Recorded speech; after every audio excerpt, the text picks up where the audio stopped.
The letter in Garrett Hale's hand was crumpled, stained with what looked like tears and dirt.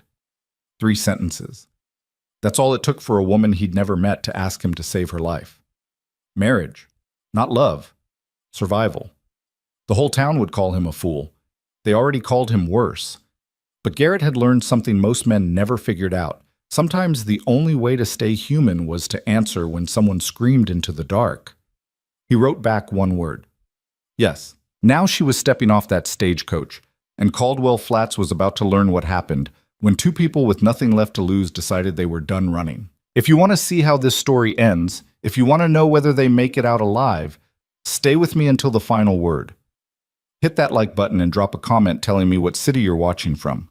I want to see how far this story travels. The stagecoach came in late, trailing dust like a funeral shroud. Garrett stood at the edge of the platform, hat pulled low, watching the thing lumber toward him with all the enthusiasm of a man waiting for his own execution.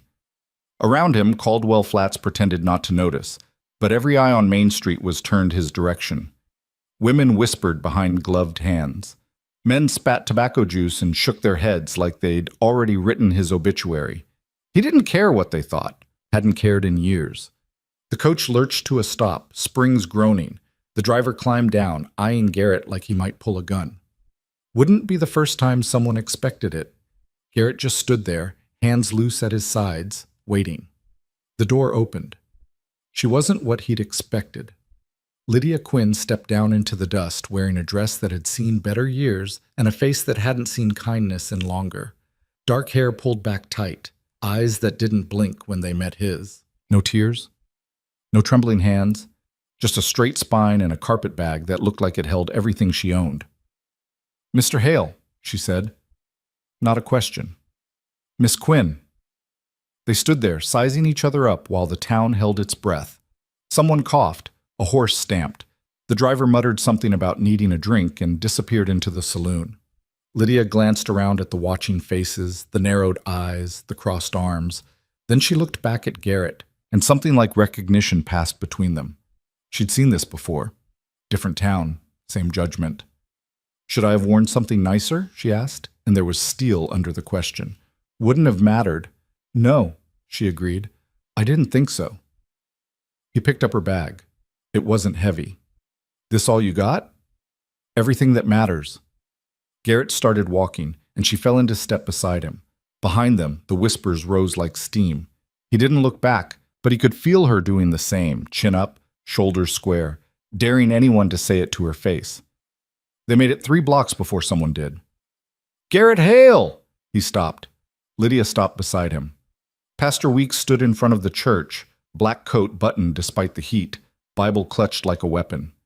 The man had a voice that could carry across a canyon and a face that suggested he'd never enjoyed a single day of his life. "A word," Weeks called out, not a request. Garrett considered ignoring him. Considered a lot of things. But Lydia was watching, and he could feel the weight of whatever test this was. "Reverend," he said, not moving closer. Weeks descended the church steps with the slow precision of a man who thought every movement was being recorded for posterity. "I understand you've brought a woman to town." "You understand correctly." "Without consulting the church." "Didn't realize I needed permission to receive mail." Someone snickered. Weeks's face went red. "Marriage is a sacred covenant, Mr. Hale. It requires proper—" "We haven't married yet," Lydia cut in. Her voice was clear, level. "Though I'm curious what part of sacred covenant involves shouting at strangers in the street." The red in Weeks's face deepened to purple. "Young woman, I don't know what kind of—" "Lydia Quinn," she said.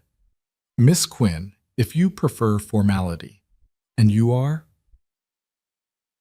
"Pastor Josiah Weeks. I've served this community for—" "How nice for the community." She turned to Garrett. "Is there somewhere I can wash up?" The road was long. Garrett had to work to keep his face neutral. "This way." They left Weeks sputtering on the church steps. The whispers followed them all the way to the boarding house. Mrs. Calloway ran this boarding house with an iron fist and a sharp tongue. She was waiting on the porch when they arrived, arms folded, face pinched like she'd been sucking lemons. "Mr. Hale, Mrs. Calloway." I heard you'd be bringing a guest. Miss Quinn needs a room, clean sheets, hot water if you've got it. Mrs. Calloway's eyes raked over Lydia, like she was inspecting livestock. I run a respectable establishment. Good, Lydia said. So do I. What's the rate? That's $2 a week. Meals included. No men in rooms, no liquor, no loud music, dancing, or enjoyment of any kind? Lydia finished. I'll manage. Do you need payment now? Mrs. Calloway blinked. She'd clearly expected pleading or tears or some kind of feminine weakness to exploit. First week in advance. Lydia counted out coins from a small purse. Her hands were steady. Thank you. Mrs. Calloway took the money, still looking like she'd bitten into something rotten. Room 4. Upstairs, supper's at 6. Don't be late. I'm never late, Lydia said, and followed her inside. Garrett stood on the porch, holding her carpet bag like an idiot. Mrs. Calloway reappeared in the doorway. You can leave that inside the door. Right. Mr. Hale, he looked up. I hope you know what you're doing. That makes one of us, he said, and meant it. He didn't see her again until the next morning. Garrett was at Miller's store buying supplies when Lydia walked in. She'd changed her dress, still plain, still worn, but clean. Her hair was different too, looser. It made her look younger, though he still couldn't guess her age. Mid-20s, maybe. Old enough to have stories she wasn't telling. Mr. Hale, she said. Miss Quinn. I thought we should talk. Miller, behind the counter, was trying so hard to look busy he nearly knocked over a display of canned peaches. Garrett jerked his head toward the door. Outside. They stood in the shade of the building's overhang. Main Street was waking up. Shopkeepers sweeping steps, wagons rolling past, normal people doing normal things. Nothing about this felt normal. I need to understand the situation, Lydia said. Your letter was brief. Didn't seem like there was much to say. You agreed to marry a complete stranger based on 3 sentences. 4, counting your name. She almost smiled. Almost. Why? Garrett looked out at the street, at the town he'd lived in for 15 years without ever really belonging to it. Your letter said you needed a way out. I understand that. And you need what? A housekeeper? A cook? I need someone who doesn't ask stupid questions. This time she did smile, just a flicker. I can manage that, but I should tell you I'm not easy to live with. I have opinions. I argue. I don't take well to being told what to do. Good. I can't stand people who agree with everything I say. What can you stand? He thought about it. Honesty. Hard work. Someone who means what they say. I can do all of that. Then we'll get along fine. They stood there in the shade, 2 people negotiating a future neither of them really understood. A wagon rolled past, the driver staring openly. Lydia didn't flinch. The town doesn't want me here, she said. Town doesn't want anyone here who isn't 3rd-generation Caldwell Flats royalty. Is that what you are? No, I'm the man they're afraid of. Why? Because I don't care what they think. She nodded slowly, like he'd just confirmed something she'd suspected. When were you planning on this wedding? Whenever you're ready, no rush. Pastor Weeks doesn't seem inclined to help. Pastor Weeks can go to hell, Garrett said flatly. We'll find someone else. In Caldwell Flats? There's a circuit judge comes through once a month. He'll do it. And until then? You stay at the boarding house. I stay at my place. We figure out if we can stand each other. Lydia tilted her head, studying him. You're not what I expected. What did you expect? Someone more desperate, someone who'd... She stopped. Someone who'd take advantage? Yes.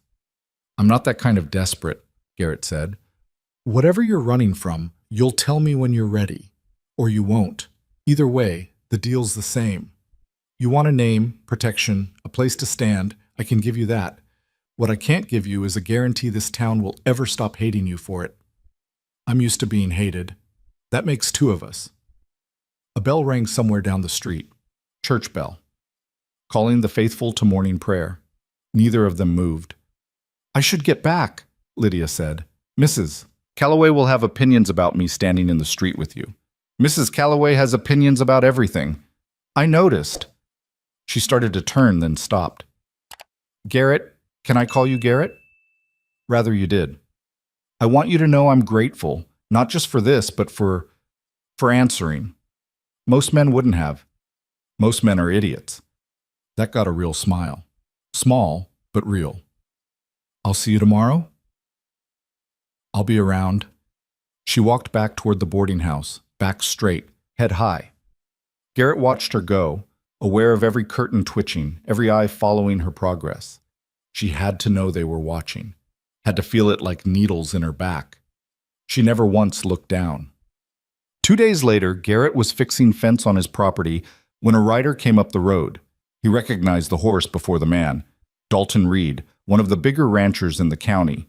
Rich, connected, and mean as a snake when it suited him. "Hail!"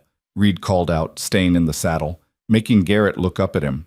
Garrett straightened, hammer in hand. "Reed, heard an interesting story in town. I'm sure you did. True you've imported yourself a mail-order bride?" "She's not mail-order. She's a guest." "Guest?" Reed laughed, all teeth. "That what we're calling it? Man your age, living alone, suddenly brings in some woman nobody knows?" "Careful," Garrett said softly. Reed's smile didn't waver, but something shifted in his eyes. "Just offering friendly advice. Town's talking, saying you've lost your mind, saying she's probably a whore, or worse." Garrett set down the hammer very deliberately. "And what are you saying, Dalton?" "I'm saying a man's got to be desperate to marry the first woman who answers an ad. Makes people wonder what's wrong with you, or her." "People can wonder all they want." "Can they?" Reed leaned forward in the saddle. "See, the thing is, Hale, this town's got standards. We don't just let anyone waltz in and set up house, especially not women with no family, no references, no past. Anyone can verify. She doesn't need references. Maybe not for you, but for the rest of us, we like to know who we're living next to." Reed straightened up. "Pastor Weeks is concerned. Says she was disrespectful. Disrespectful to a man of faith." "Pastor Weeks is a blowhard who wouldn't recognize faith if it bit him." "Careful, Hale. Man could take offense. Let him." Reed studied him for a long moment, then shrugged. "Your funeral. Just thought you should know. There's talk of delaying the wedding, making sure everything's proper, running some checks on the lady's background. She's got nothing to hide." "Then she won't mind proving it." Reed touched his hat in mock salute. "See you around, Hale. Give my regards to your guest." He rode off, leaving Garrett standing in the dust, jaw clenched so tight it ached. He found Lydia at the general store that afternoon, studying fabric. She looked up when he came in, read his face, and set down the bolt of cloth. "What happened?" "We need to talk." "Not here." She didn't argue.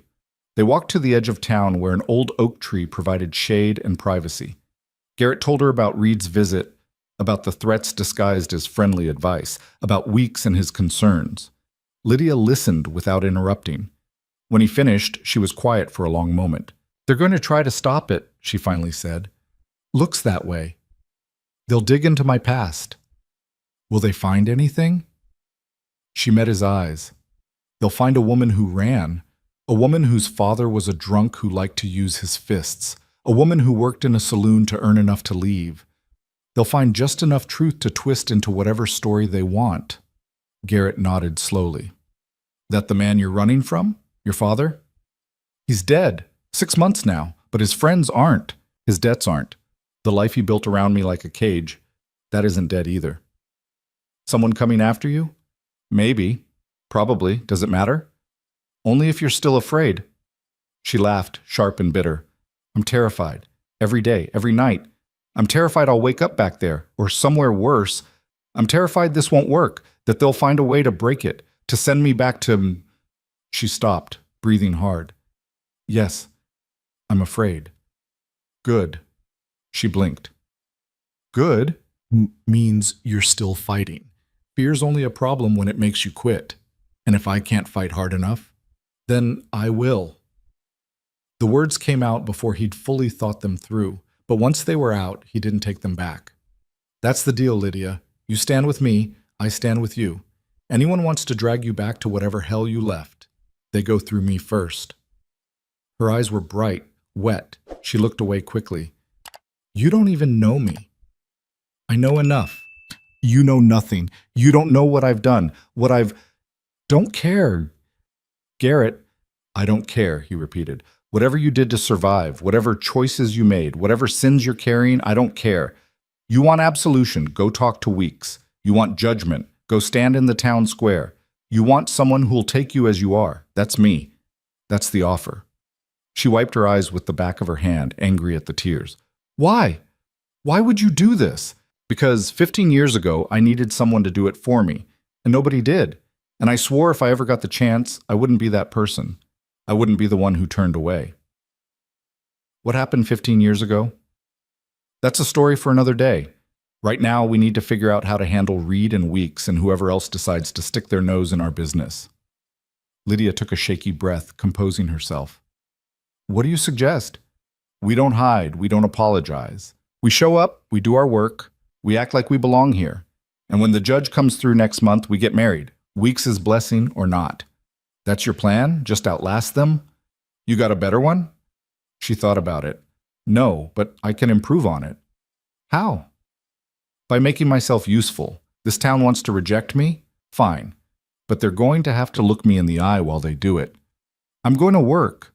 I'm going to help. I'm going to make it harder to pretend I don't exist. Garrett almost smiled. You sure about that? No, but I'm doing it anyway. Then I guess we're both idiots. Seems like it. They walked back to town together, and for the first time since she'd arrived, Garrett felt something like hope. The next morning, Lydia showed up at the church, not for services, for work.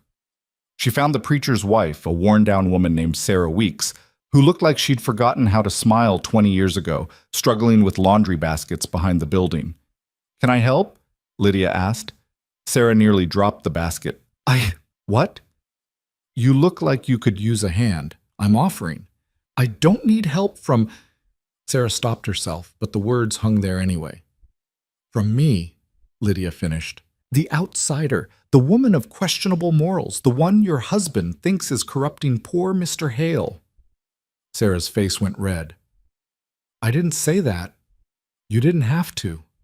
Lydia picked up one of the fallen sheets, shook it out. But I'm offering anyway, not because I need your approval, because laundry is laundry, and two people can do it faster than one.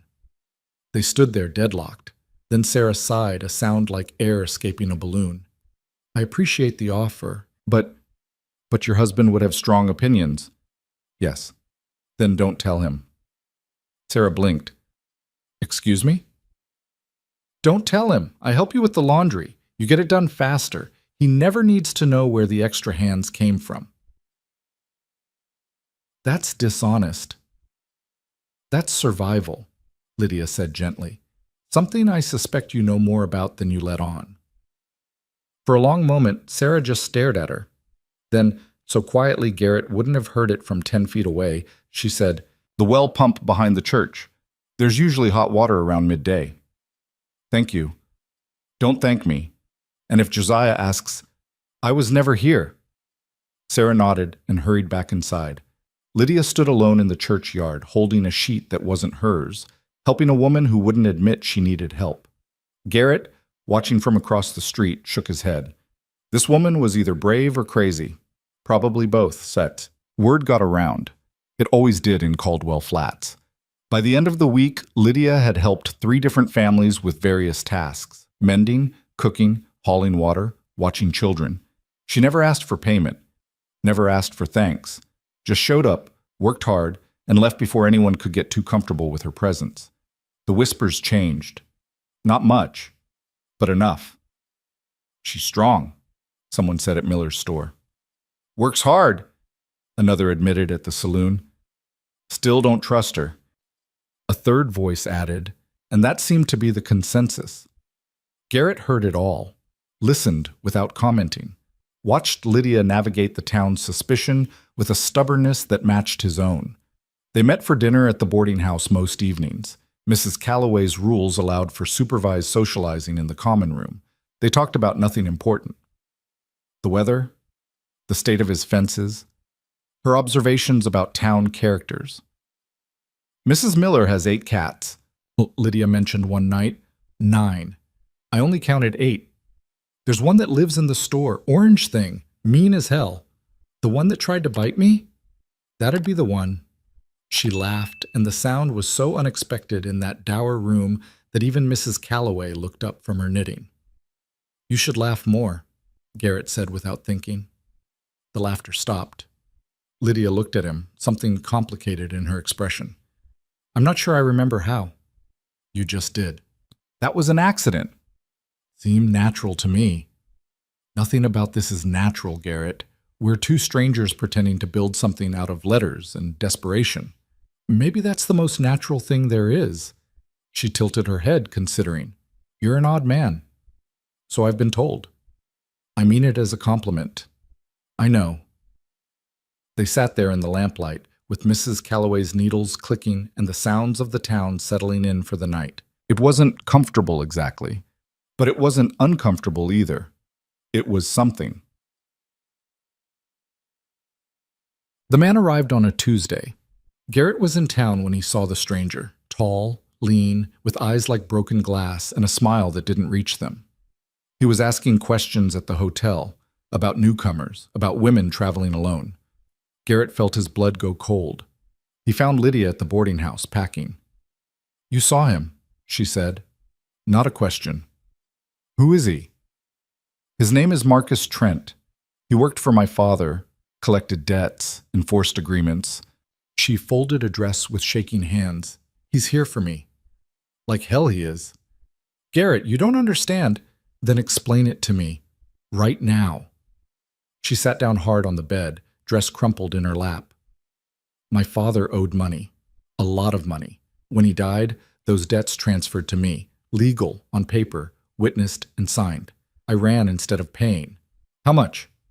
$3,000. Garrett whistled low. That was enough to buy a ranch. Enough to kill for. Trent's job is to bring me back. Sell me to whoever will pay those debts. There are places...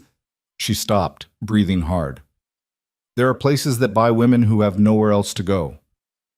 You're not going anywhere. You can't stop him. The law is on his side. The law can go to hell along with Weeks and Reed and everyone else who thinks they can push people around.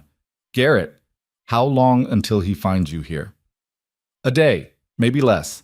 I tried to cover my tracks, but you were desperate and he's a professional. Garrett paced the small room. All right, here's what's going to happen. You're going to stay in this room, door locked. Don't open it for anyone but me or Mrs. Calloway. What are you going to do? I'm going to have a conversation with Mr. Trent. He's dangerous, Garrett. He's killed people. So have I. The words dropped into the room like stones. Lydia stared at him. In the war, he clarified, long time ago, but I remember how. I don't want you to... This isn't about what you want. This is about what needs doing. He stopped at the door. Lock this behind me. Garrett, he looked back. Thank you, she said quietly, for not asking if it was true. If I really signed those papers, if I really owe that money. Doesn't matter if it's true. What matters is you're here now, and I said I'd protect you. That's the end of it. He left before she could respond. Heard the lock click behind him. Good. Time to meet Marcus Trent. He found him at the saloon, holding court like he owned the place. 3 locals were buying him drinks, hanging on every word of whatever bullshit story he was spinning. Garrett walked in, and the room went quiet. Trent? He said. The man turned, still smiling. I'm sorry, do we know each other? No, but you're looking for someone who belongs to me. Thought we should clear that up before you waste any more time. The smile didn't waver. I'm looking for a woman named Lydia Quinn. Young, dark hair, might be going by a different name. You seen anyone like that? Can't say I have. Funny, I heard there was a woman fitting that description staying at the boarding house, recent arrival. Lots of people come through Caldwell Flats. Not that many women traveling alone, not that many staying for more than a night or two. Trent stood, moving with the casual grace of someone who knew how to handle himself in a fight. See, I've been tracking Miss Quinn for a while now. She's got a habit of running, But she's not very good at it. Always leaves a trail. Even if I knew where she was, what makes you think I'd tell you? Because hiding her is a crime. She's got legal debts, outstanding obligations. I've got the paperwork right here. He patted his coat. Anyone harboring her is an accessory. That a fact. That's the law. Law's not always right, but it's always the law. Trent took a step closer. Look, friend, I don't want trouble. I just want the girl. You help me out, there might be something in it for you. I'm authorized to pay for information. I don't want your money. Everyone wants money. Not everyone. They stood there measuring each other.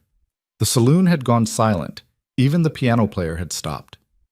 You're Garrett Hale, Trent said suddenly, the one who killed those men in Blackwater. Garrett said nothing. I heard about that. Self-defense, they said. But there were 3 of them, and 1 of you. And when it was over, all 3 were dead. That takes a particular kind of man. I was younger then, but not softer. Trent smiled. I respect that. I really do. But here's the thing, Mr. Hale. I'm being paid very well to bring Lydia Quinn back. Alive, preferably, but the contract doesn't specify a condition. So you can either tell me where she is, or I can start asking around. And if she gets hurt in the process of me finding her, well, that'll be on your conscience, not mine. Garrett felt the familiar coldness settling into his bones, the same cold that had gotten him through the war, through Blackwater, through 15 years of living in a town that tolerated him but never accepted him. You threatening her? I'm stating facts. Here's a fact for you. Garrett's voice dropped. You're not taking her. You're not touching her. You're not even looking at her. You're going to finish your drink, get on your horse, and ride out of Caldwell Flats. And you're going to do it by sundown. Trent laughed. Or what? Or I'll kill you. The silence that followed was absolute. Trent stopped laughing. You're serious? As the grave? You'd murder me over some girl you barely know? I'd kill you to stop you hurting someone under my protection. That's not murder. That's justice. The law won't see it that way. Then I guess we'll find out who the law sides with. A stranger with questionable papers and a story about debts, or a man who's lived here 15 years defending his property. She's not your property. She will be. We're getting married. That threw him. Trent blinked, smile faltering. Married? Judge comes through next month. Until then, she's my intended. That makes her my responsibility. And anyone who threatens her threatens me. Trent looked around the saloon, at the watching faces, calculating odds. Finally, he shrugged. Well, that's different then. He downed his drink. Congratulations, Mr. Hale. I hope you'll be very happy together. We will be. Of course, a marriage can be annulled, especially one based on fraud. No fraud here. No? Trent tilted his head. Did she tell you about the papers she signed? About the money she owes? About the people looking for her? She told me everything I need to know. But did she tell you about the baby? The room spun. Garrett kept his face neutral, but inside, everything went silent. What baby? Oh. Trent's smile was back, wider than before. She didn't mention that. Well, that is interesting. You're lying. Am I? Ask her yourself. Ask her about the baby she gave up 6 months ago. Ask her who the father was. Ask her why she really ran. Garrett didn't move, didn't speak, just stood there while Trent collected his hat and walked to the door. I'll be at the hotel, Trent said. When you're ready to have a real conversation, come find me. I'm a reasonable man. We can work something out. He left. The saloon erupted in whispers. Garrett walked out into the sunlight, feeling like he'd been punched in the gut. A baby. She'd had a baby. He didn't go to her right away. Couldn't. Needed time to think, to process, to figure out what the hell he was supposed to do with this information. But Lydia didn't give him that time. She was waiting outside the boarding house when he got back, face pale, eyes wide. What did he tell you? She demanded. Lot of things. About the baby? So it was true. Yeah, Garrett said. About that. She sagged against the porch railing. I was going to tell you, I swear I was. I just didn't know how. When? When what? When were you going to tell me? Before the wedding? After? Never? I don't know. The words came out sharp, desperate. I don't know, Garrett. I've been trying to survive long enough to figure it out. What happened to the child? She looked away. I gave him up. There was a family in Santa Fe, good people. They couldn't have children of their own. They took him. And the father? Dead, same as my father. Same as everyone I've ever... She stopped, breathing hard. Dead. That's all that matters. That's not all that matters, Lydia. You lied to me. I didn't lie. I just didn't tell you everything. That's the same damn thing. No, it's not. She pushed off the railing, facing him square. A lie would be telling you I never had a child. What I did was survive long enough to tell you the truth when I was ready. When I trusted you enough. When I thought you might not what? Throw you out? Send you back? Judge me, she whispered, like everyone else. Garrett stood there, anger and something else warring inside him. He wanted to yell, wanted to walk away, wanted to tell her she'd broken the one rule he'd set, honesty. But he also remembered the fear in her eyes when Trent's name came up, remembered the way she'd talked about survival like it was the only choice she'd ever had. Tell me everything, he said finally. Right now. No more secrets. Out here? I don't care where. Just tell me. So she did. She told him about a father who drank until he couldn't stand, who sold her mother's things for whiskey money, who hit her when she tried to stop him. About working in a saloon because it was the only job that paid enough to save. About a man who'd been kind at first, gentle, who'd promised to take her away. About the baby born too early. About the choice to give him up or watch him starve. About the papers her father made her sign when she was too tired to fight, too broken to care. About running. By the time she finished, the sun had set. They were sitting on the porch steps, not touching, just existing in the same space. I'm not proud of it, Lydia said quietly. Any of it. The choices I made, the things I did to survive. But I'm not ashamed either, because I'm still here. And that baby is somewhere safe, with people who can give him what I couldn't, and that has to count for something. Garrett was quiet for a long time. You should have told me, he finally said. I know. Before you came here, before I agreed to, would you have still answered my letter if you'd known? He thought about it, really thought about it. Yes. She looked at him, surprised. Really? Really. Because the woman who wrote that letter, the one asking for help, willing to risk everything on a stranger's mercy, that woman deserves a chance. Deserves better than Trent and debts and a past that won't let go. Even though I have a child? Especially because of that. Takes courage to give up something you love for its own good. Most people can't do it. Lydia wiped her eyes. I don't feel courageous. Courage isn't feeling brave, it's doing what needs doing when you're terrified. Is that what you did in Blackwater? He smiled faintly. Who told you about Blackwater? Mrs. Calloway. She talks when she's had enough tea. Figures. He stretched his legs. Yeah, that's what I did. 3 men came after me over a debt I didn't owe. A friend's debt. He was dead, and they thought I'd pay it for him. I refused. They tried to make me change my mind. With guns. With guns, I was faster, luckier, didn't matter which. They died, I didn't. Town called it self-defense, but I saw the way people looked at me after. Like I was dangerous, something to be careful around. Are you? Dangerous? When I need to be. Like with Trent? Exactly like Trent. They sat there as the stars came out. Somewhere down the street, a dog barked. A baby cried. Normal sounds of a normal town full of people living normal lives. Nothing about this was normal. What are we going to do? Lydia asked. We're going to get married. Soon as the judge arrives. And Trent? I'll handle Trent. He won't leave quietly. I'm not asking him to leave quietly. I'm telling him to leave. What if he doesn't? Garrett looked at her. Then I'll make him wish he had. I don't want you to kill anyone for me. I don't want to either, but I will if that's what it takes to keep you safe. Why?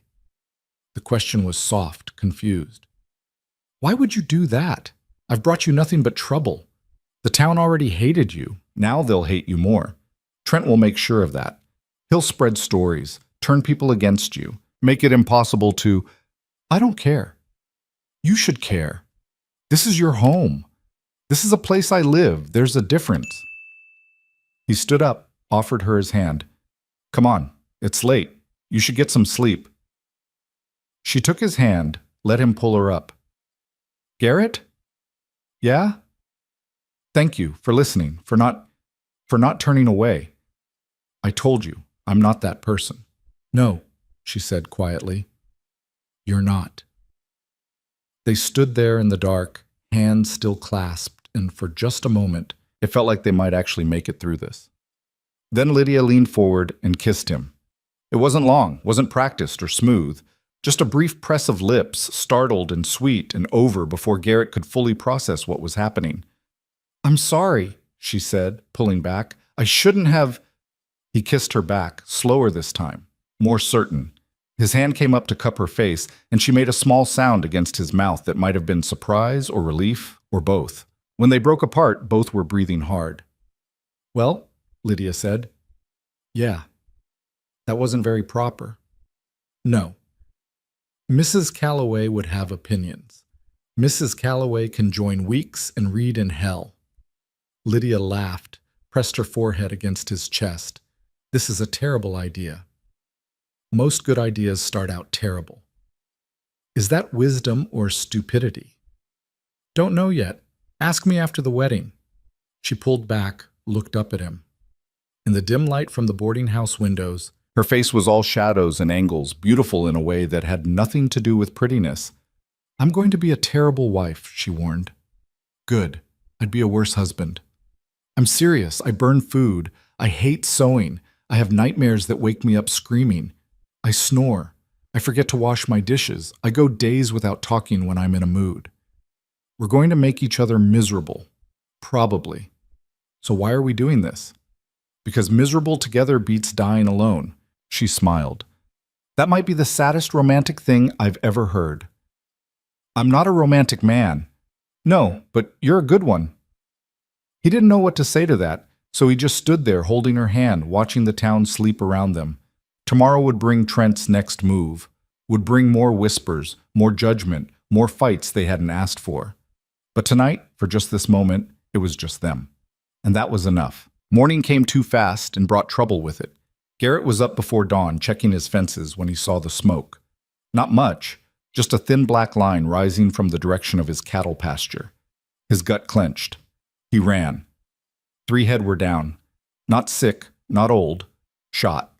He knelt beside the nearest one, a young heifer he'd bought last spring, and found the bullet hole clean through her skull. Professional work, someone who knew what they were doing. Son of a bitch. He checked the others. Same story. Executed, not hunted. This wasn't about meat or money. This was a message. Boot prints led away from the scene, heading back toward town. Garrett followed them to the road, where they disappeared into wagon tracks and hoof prints from a dozen different horses. Whoever did this knew how to cover their trail. He walked back to the dead cattle, already planning what he'd need to do. Report it to the sheriff, such as he was, bury the animals, figure out who the hell... A piece of paper was pinned to the fence post. He'd missed it the first time. Debts always come due. T. Trent. Garrett crumpled the note in his fist, rage building hot and sharp behind his ribs. This wasn't about Lydia's father's money anymore. This was personal.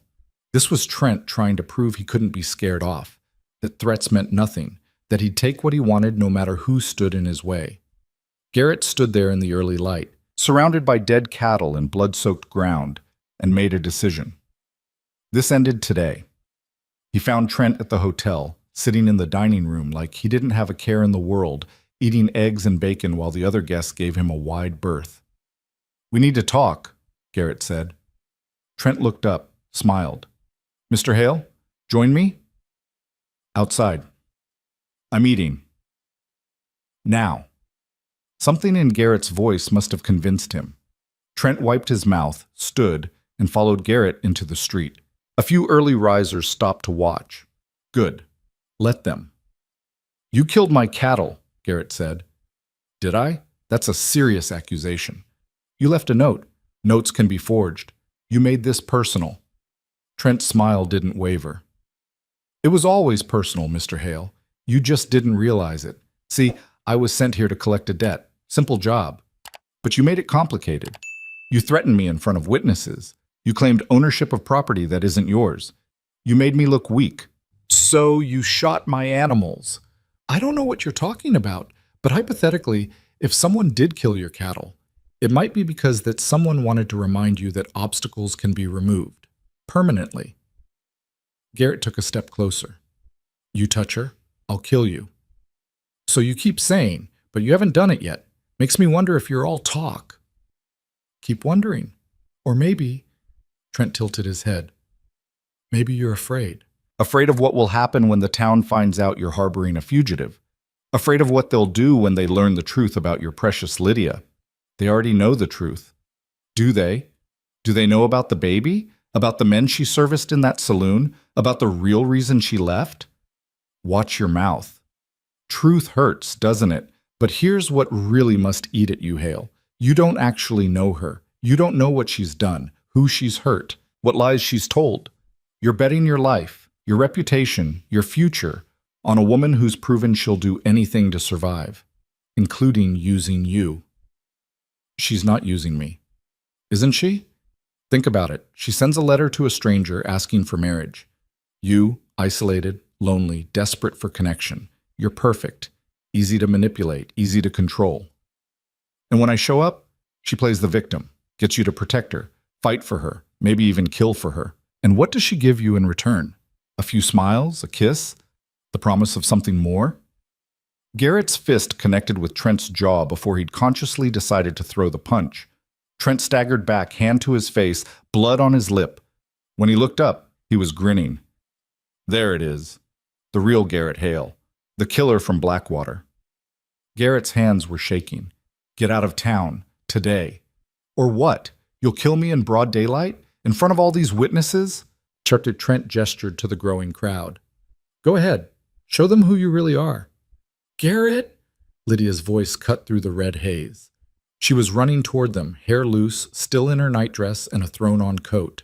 Mrs. Calloway was shouting after her about propriety, but Lydia wasn't listening. She reached them, put herself between Garrett and Trent. Stop, both of you. Miss Quinn, Trent said pleasantly, how lovely to see you again. Leave him alone. I'm not the one throwing punches. No, you're just the one killing innocent animals and leaving threatening notes. Trent's smile faltered. I don't know what you're... Save it. I know how you work, Marcus. I've seen it before. You push until someone breaks, then you use that break against them. Well, it's not going to work here. Because you have your protector? Trent looked at Garrett. How long do you think that will last? How long before he sees you for what you are? I already know what she is, Garrett said quietly. She's mine, and you need to leave. I have legal claim. I don't care about your legal claim. I don't care about papers or debts or whatever story you're selling. I care about the woman standing in front of me. And if you think I'm going to let you take her, you're stupider than you look.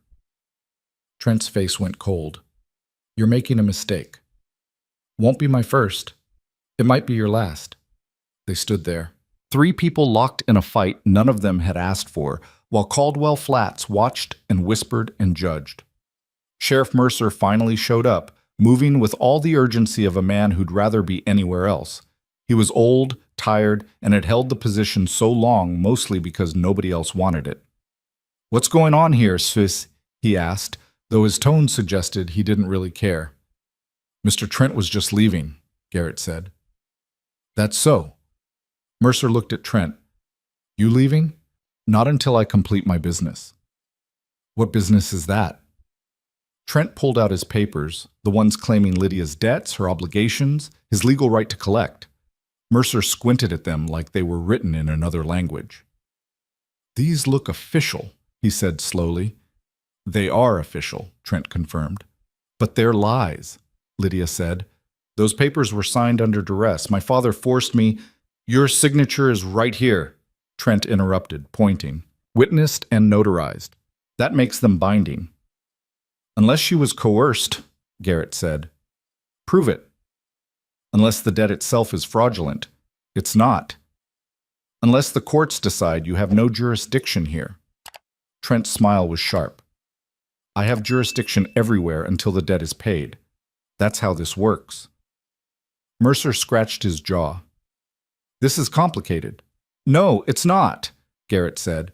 Man shows up claiming a woman owes him money. Woman says she doesn't. We wait for a real judge to sort it out. Until then, Trent has no business here. I have every business here. Not according to the law, Lydia said suddenly. Everyone looked at her. The law requires you to file claim in the county where the debt originated. Santa Fe County, not here, not in Caldwell County, which means whatever authority you think you have, you don't. Trent's face went tight. That's a technicality. That's the law, your law, the one you keep waving in our faces. She's right, Mercer said, sounding surprised. I may not know much, but I know that. You want to collect a debt in my county, you file the proper papers in my courthouse. Otherwise, you're just another visitor. This is ridiculous. This is the law, Lydia repeated. Follow it or leave.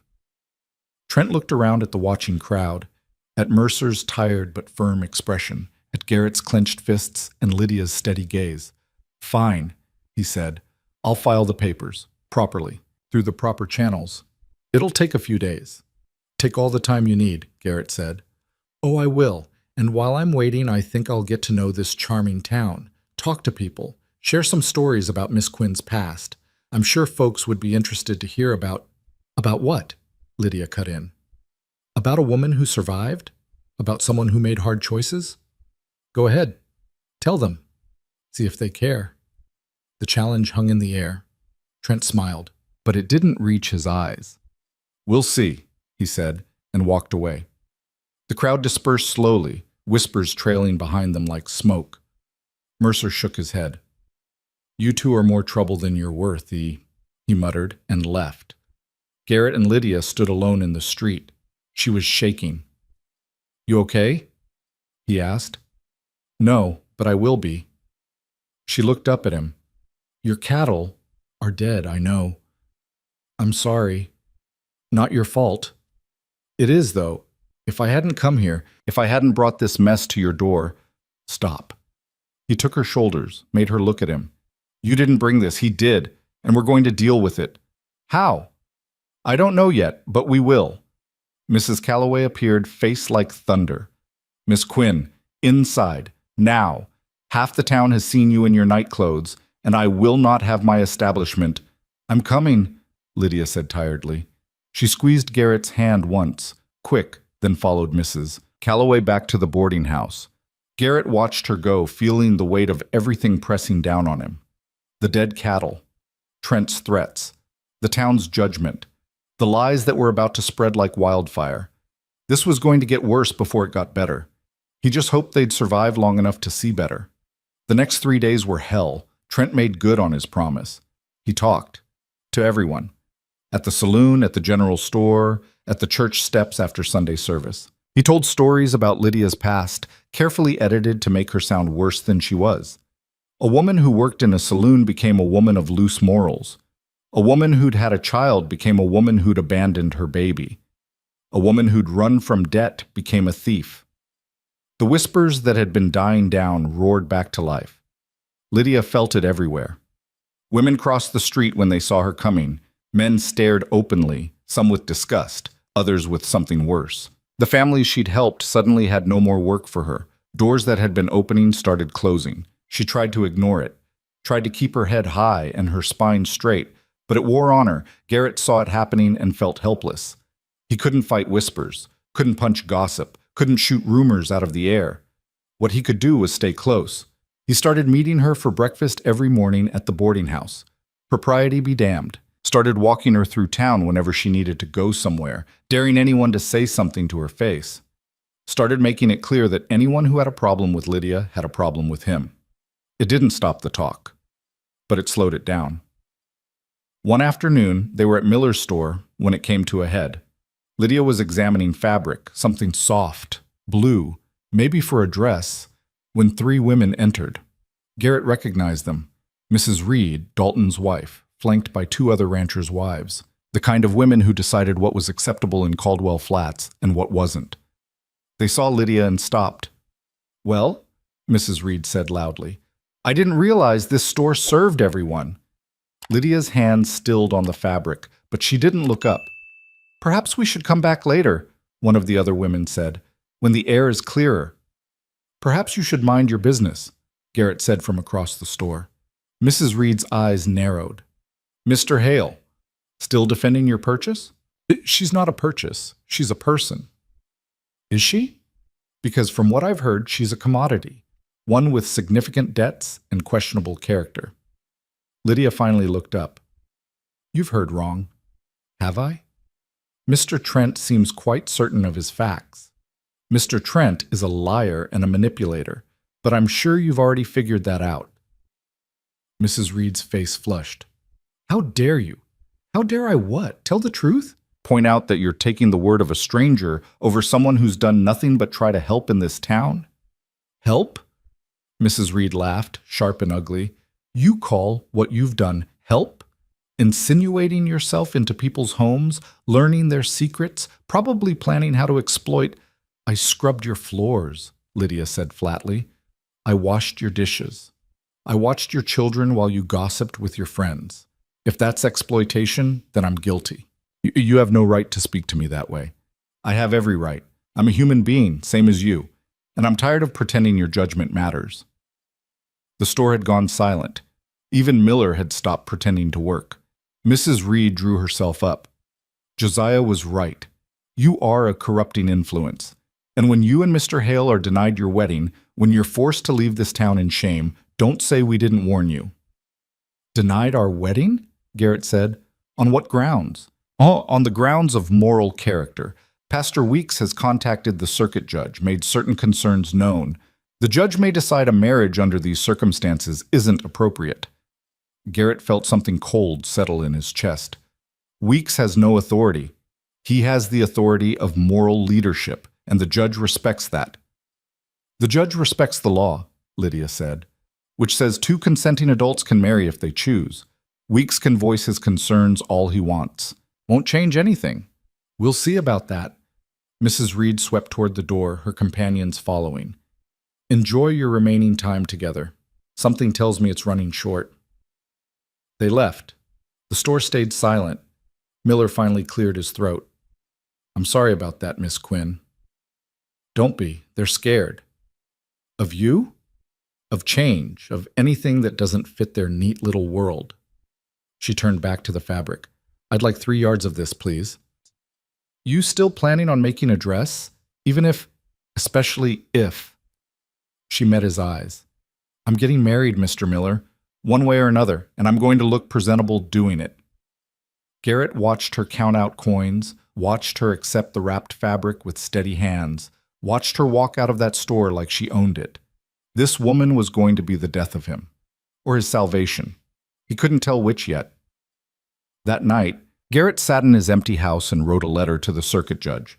Not pleading, not begging, just stating facts. He and Lydia Quinn wished to marry. They were of legal age, sound mind, and mutual consent. Any objections raised by Pastor Weeks or anyone else were personal grievances, not legal barriers. He signed it, sealed it, and rode to the next town over to post it that same night. If Weeks was going to play politics, Garrett would play them right back. When he returned to Caldwell Flats the next morning, he found Lydia waiting at his property line.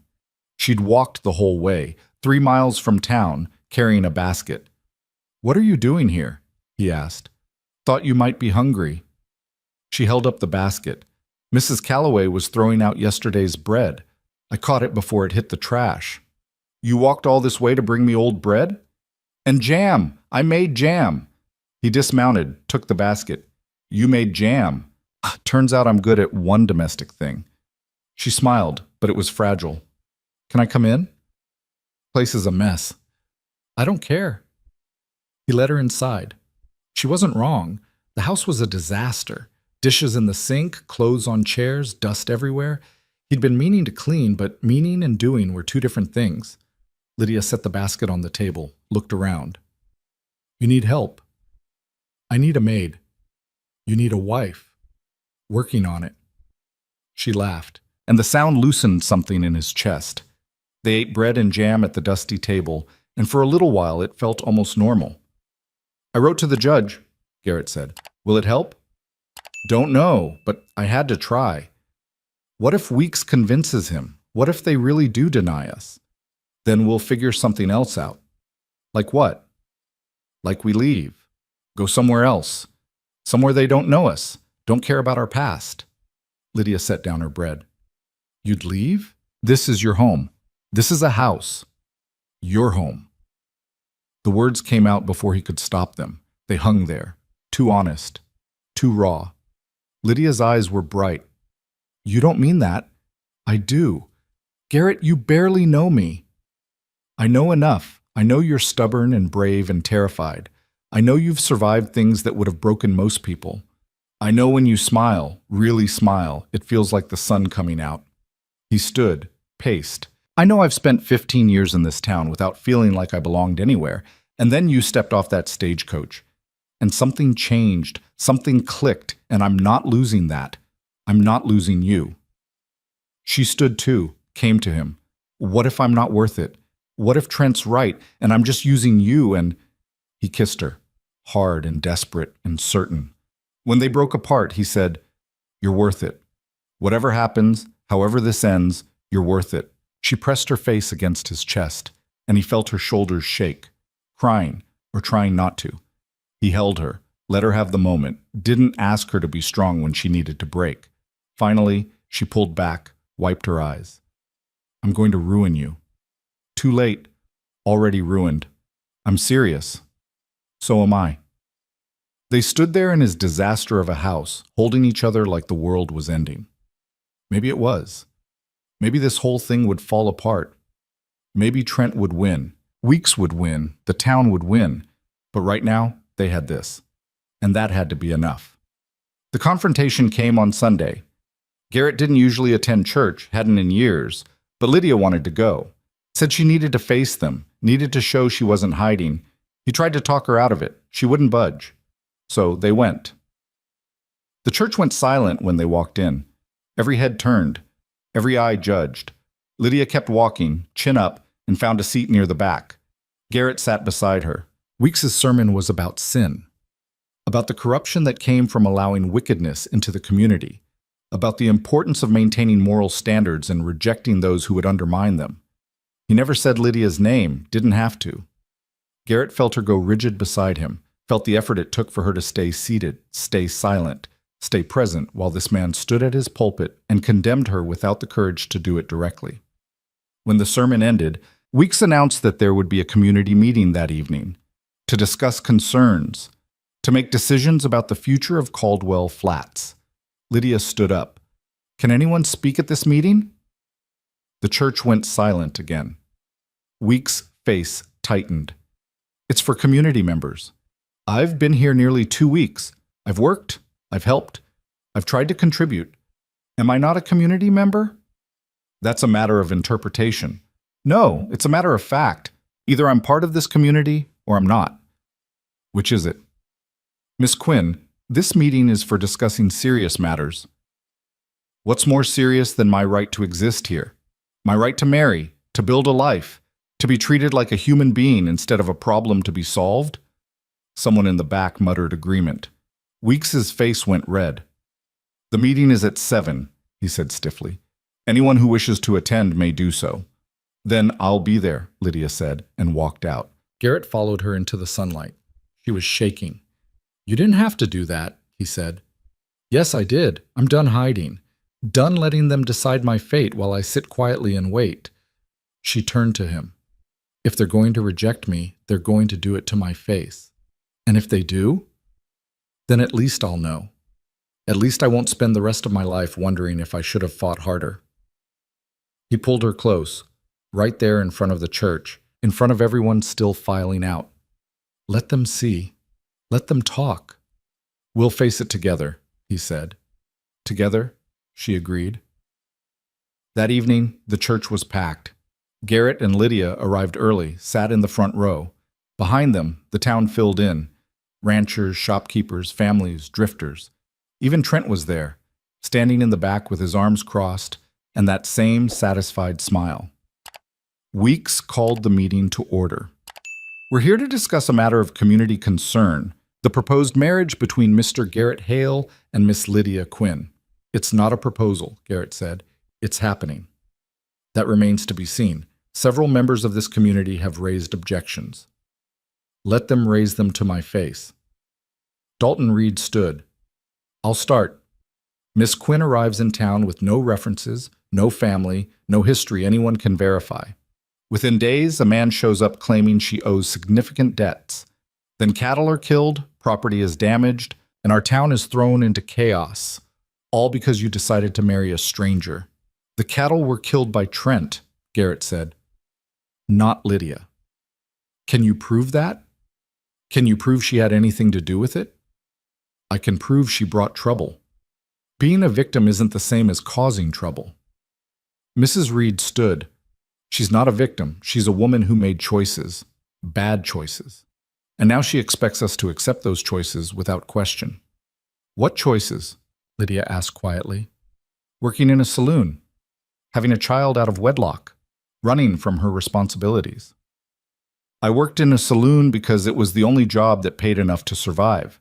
I had a child because I was young and stupid and believed a man who lied to me. I ran from debts that weren't mine, signed under coercion by a father who saw me as property. Are those the choices you're judging? The room shifted. Some people looked uncomfortable, others angry. A few, like Sarah Weeks, the preacher's wife, looked thoughtful. Those aren't excuses, Mrs. Reed said. No, they're explanations, and I'm done apologizing for surviving. Pastor Weeks stood. Miss Quinn, no one is asking you to apologize, but you must understand, marriage is a sacred institution. It requires certain standards. Standards I don't meet because I'm not a virgin? Lydia's voice was sharp. Because I have a past? Because I'm not perfect? Because you represent values contrary to what this community stands for. What values? The value of judging strangers, of gossip and exclusion, of taking a man's word over a woman simply because he's a man? She stood, faced the crowd. I came here desperate, scared, looking for a chance to start over. Garrett gave me that chance. Not because he's desperate or lonely or any of the other cruel things you've whispered. Because he's decent. Because he believes people deserve second chances. And if that's contrary to your values, then maybe your values need examining. Silence. Then Sarah Weeks stood. I've worked with Miss Quinn. She's helped me with tasks I couldn't manage alone. She's been kind, respectful, and honest. I don't know what she did before she came here, but I know what she's done since arriving. And it's been nothing but good. Another woman stood. Then another. One by one, the women Lydia had helped, the ones who'd pretended not to know her, who'd accepted her work while rejecting her presence, stood up. She helped me with my sick mother, one said. She taught my daughter to read, another added. She mended clothes for my family without asking for payment. The tide was turning. Garrett could feel it, but Weeks wasn't done. All admirable, the pastor said. But it doesn't address the legal concerns. Mr. Trent has documentation. Mr. Trent is a bounty hunter with forged papers and a vendetta, Lydia cut in. He killed Garrett's cattle to intimidate us. He's spreading lies to turn this town against me. And you're helping him. I am doing no such thing. You delayed our wedding. You questioned my character publicly. You called this meeting specifically to undermine my right to be here. If that's not helping him, what is? Weeks sputtered. Trent in the back was no longer smiling. Mercer, the sheriff, stood. For what it's worth, I did some checking. Trent's papers might be legal, but they're not filed properly in this jurisdiction, which means until he does file them properly, he's got no authority here. And if those cattle deaths can be tied to him, he's looking at criminal charges. You can't prove I killed any cattle, Trent said. Maybe not yet, but I'm looking into it. The meeting dissolved into arguments, accusations, defenses. Garrett sat through it all, watching Lydia hold her ground against people who wanted her gone. She didn't cry, didn't back down, didn't apologize for existing. She was magnificent. Finally, Weeks called for order. We'll put it to a vote. All in favor of allowing this marriage to proceed, raise your hands. Hands went up. Not all of them, not even most, but enough. Enough women who'd been helped. Enough men who respected Garrett. Enough people who were tired of Weeks and Reed and the old guard deciding everything. Opposed? More hands. But not enough to stop it. Weeks looked furious. The motion passes, the marriage may proceed. But let it be known that this community has reservations. Duly noted, Garrett said, standing. We'll be married when the judge arrives, and we'll be staying in Caldwell Flats. Anyone has a problem with that, they can take it up with me directly. He took Lydia's hand, and they walked out together.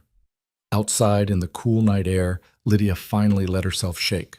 That was terrifying, she said. You were amazing. I thought I was going to throw up. Didn't show. She laughed, shaky and relieved. We did it. We actually... The blow came from nowhere. 1 second Garrett was standing, the next he was on the ground, ears ringing, vision blurred. He heard Lydia scream, heard boots on dirt, heard Trent's voice. Should have taken my offer, Hale. Garrett tried to get up. Someone kicked him in the ribs. Pain exploded through his chest. Stop! Lydia's voice, desperate. Please stop. Come with me quietly, and I'll leave him alive. Go to hell! Another kick. Garrett tasted blood, then voices, shouting, running feet. The weight of his attacker disappeared, and suddenly there were hands helping him up. Mercer's voice. Get him! Don't let him leave town! Garrett's vision cleared enough to see Trent running, see men chasing him, see Lydia on her knees beside him with tears streaming down her face. I'm okay, he managed. You're bleeding. I've been worse. This is my fault. No, it's his. She helped him sit up. His ribs screamed in protest, but nothing felt broken, just bruised. He'd survive. Around them, the town that had just voted to let them marry was now hunting the man who'd attacked them. Maybe Caldwell Flats wasn't as hopeless as he'd thought. Can you stand? Lydia asked. In a minute. We need to get you to a doctor. Don't have one. Then my room. I can clean you up. Mrs. Calloway will have opinions. Mrs. Calloway can go to hell along with everyone else. He smiled, winced at the pain it caused. There's my girl. I'm not your girl yet. Soon. Soon, she agreed and helped him to his feet. They limped back to the boarding house together, bloody and bruised and victorious. Tomorrow would bring new problems. Trent was still out there. Weeks was still opposed. The town was still divided. But tonight, they'd won. And that was enough. Garrett's ribs hurt like hell for 3 days straight, but he kept moving, kept working, kept showing the town he wasn't broken. Lydia changed his bandages every morning, her hands gentle, but her face hard with anger she wouldn't voice. You should rest, she said on the 4th morning. Can't afford to. You can't afford not to. If those ribs get worse, they won't. She tied off the bandage with more force than necessary. You're stubborn. So are you. At least I have the sense to admit when I'm hurt. I'm fine. You're limping. That's from before. She made a sound of pure frustration, and he almost smiled. Almost. His face still hurt too much for smiling. Trent had disappeared after the attack. Mercer and a few other men had tracked him to the edge of town, but he'd had a horse waiting. Smart. Planned. By the time they'd organized a real search party, he was long gone. But he'd be back. Men like Trent didn't give up just because they'd lost one fight.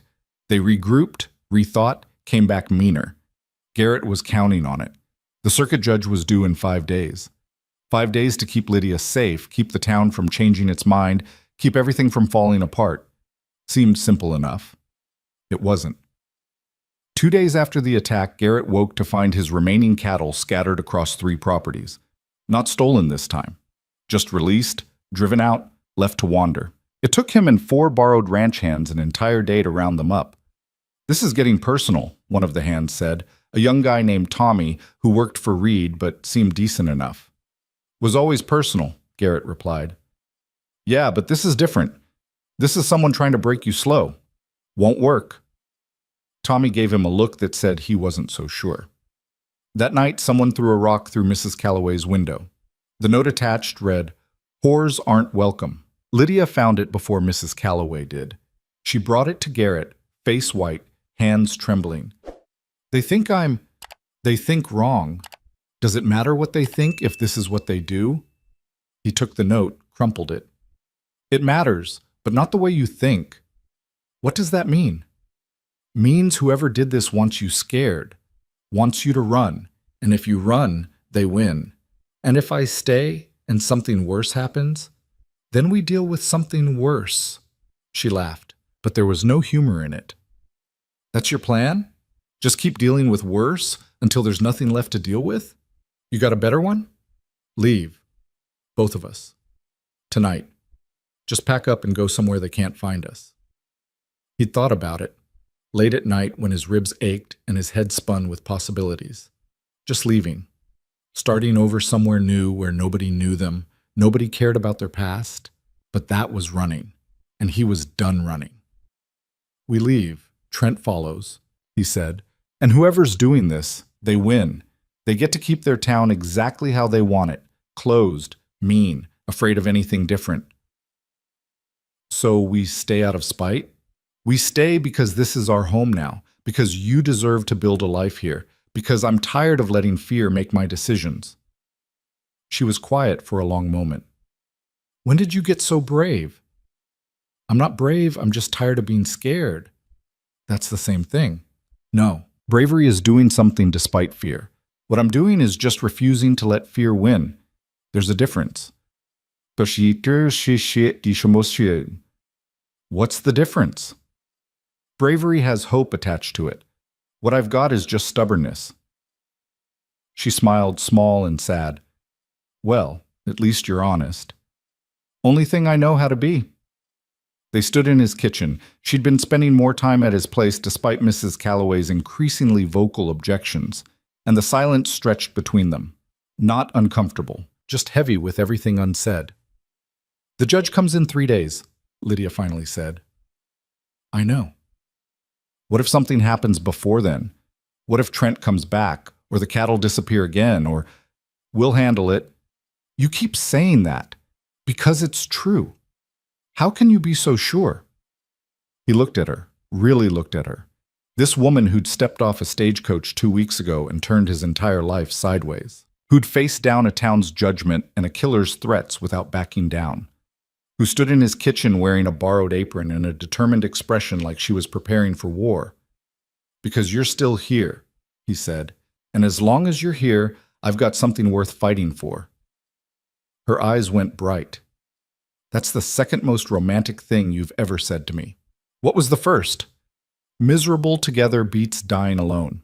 That's not romantic. It is when you mean it.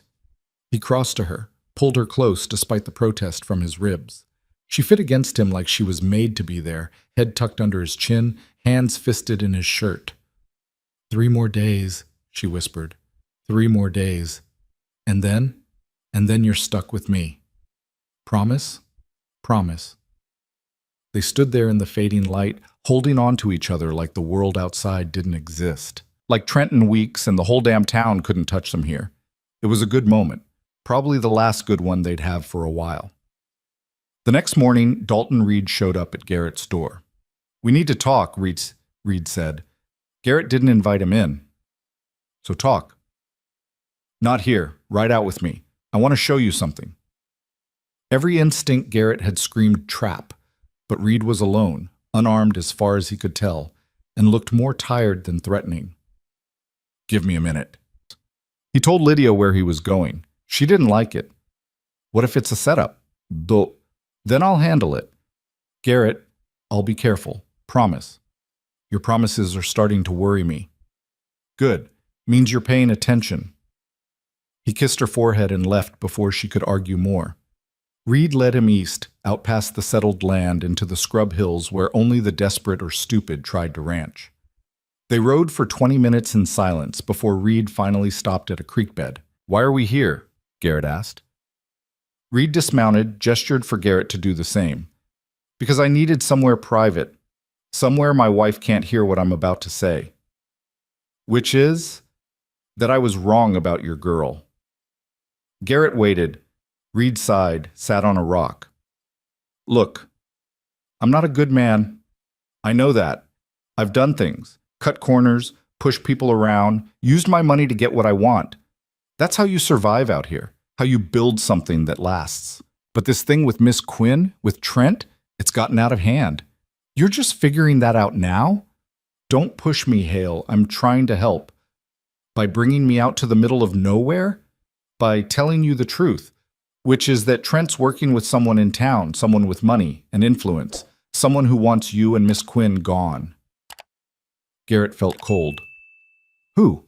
I don't know, but I know Trent's been meeting someone at night, behind the old grain mill, and I know money's changed hands.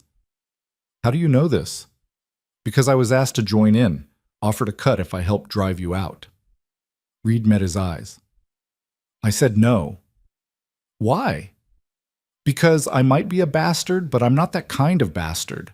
What Trent did to your cattle, what someone's doing with those threats, that's terrorism, and I won't be part of it. Garrett studied him, looking for the lie. Couldn't find one. Why tell me now? Because in 2 days, something's going to happen. I don't know what, but Trent's planning something big, something meant to stop the wedding, meant to hurt Lydia. Or you, or both. Reed stood. I'm telling you so you can prepare. Get her somewhere safe, or leave town, or whatever the hell you think will keep you both alive. I'm not leaving. Figured you'd say that. Reed climbed back on his horse. Then watch your back. And hers. Because whoever's bankrolling Trent, they're done playing nice. Any guesses who it might be? Reed hesitated. Could be anyone with enough to lose. Someone who sees change as a threat. Someone who's built their position on keeping things exactly as they are. He paused. Could even be Weeks.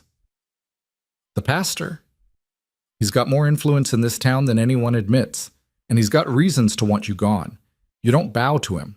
Don't give him the respect he thinks he deserves. Your marriage makes a mockery of his authority. Weeks doesn't have money. No, but he has friends who do. Donors. People who fund the church, who listen when he talks about moral threats and corruption. Garrett thought about it. It fit. Weeks had been against them from the start, had called that meeting, had tried to block the wedding. If he'd gone to his wealthy backers, convinced them Garrett and Lydia represented some kind of danger. Thanks for the warning, Garrett said. Don't thank me. Just survive. And Hale, when this is over, when you and Miss Quinn are married and settled, maybe you'll remember I did the right thing. Meaning I might need a favor someday, and it'd be nice to know I've got someone who owes me one. I don't owe you anything. Not yet. But life's long. You might change your mind. Reed rode off, leaving Garrett alone with 1,000 new questions and no good answers. He got back to find Lydia pacing his front room like a caged animal. What happened? She demanded. He told her everything. She listened without interrupting, face getting paler with each sentence. We should leave, she said when he finished. Pack tonight. Be gone by morning. We've been over this. That was before we knew someone was planning something. Something big. All the more reason to stay. We leave now. We'll always be running. Always looking over our shoulders. At least we'd be alive. You don't know that. Trent's the kind of man who holds grudges. We run. He follows. Maybe not this month or this year, but eventually. You want to spend your life waiting for him to show up? I want to spend my life alive. So do I, which is why we're staying, which is why we're getting married in 2 days like we planned, which is why we're going to show whoever's behind this that threats don't work on us. She looked at him like he'd lost his mind. You're crazy. Probably. Definitely. She sank onto his couch, head in her hands. I came here to escape this, to find safety, and instead I've brought danger to your door, made enemies of your neighbors, put your life at risk. Stop. He knelt in front of her, took her hands. You didn't bring danger. Danger was already here. This town, these people, they've been scared and mean for years. You just gave them something to focus on, something outside themselves to blame for their misery. That doesn't make it better. No, but it means this isn't your fault. And it means leaving won't fix anything. They'll just find someone else to hate, some other outsider to drive away. So what? We stay and fight out of principle? We stay and fight because it's right. Because running away just gives evil more power. Because someone has to stand up and say, no, this isn't okay. You don't get to destroy people's lives because you're afraid. She looked up at him, tears tracking down her face. When did you turn into a hero? I'm not a hero. I'm just a man who's tired of losing. You've lost before? I've lost everything before. My family in the war, my home, my belief that people were basically good. I came here with nothing and built a life out of scraps. And then you showed up, and suddenly I had something worth protecting again. I'm not losing that. I'm not losing you.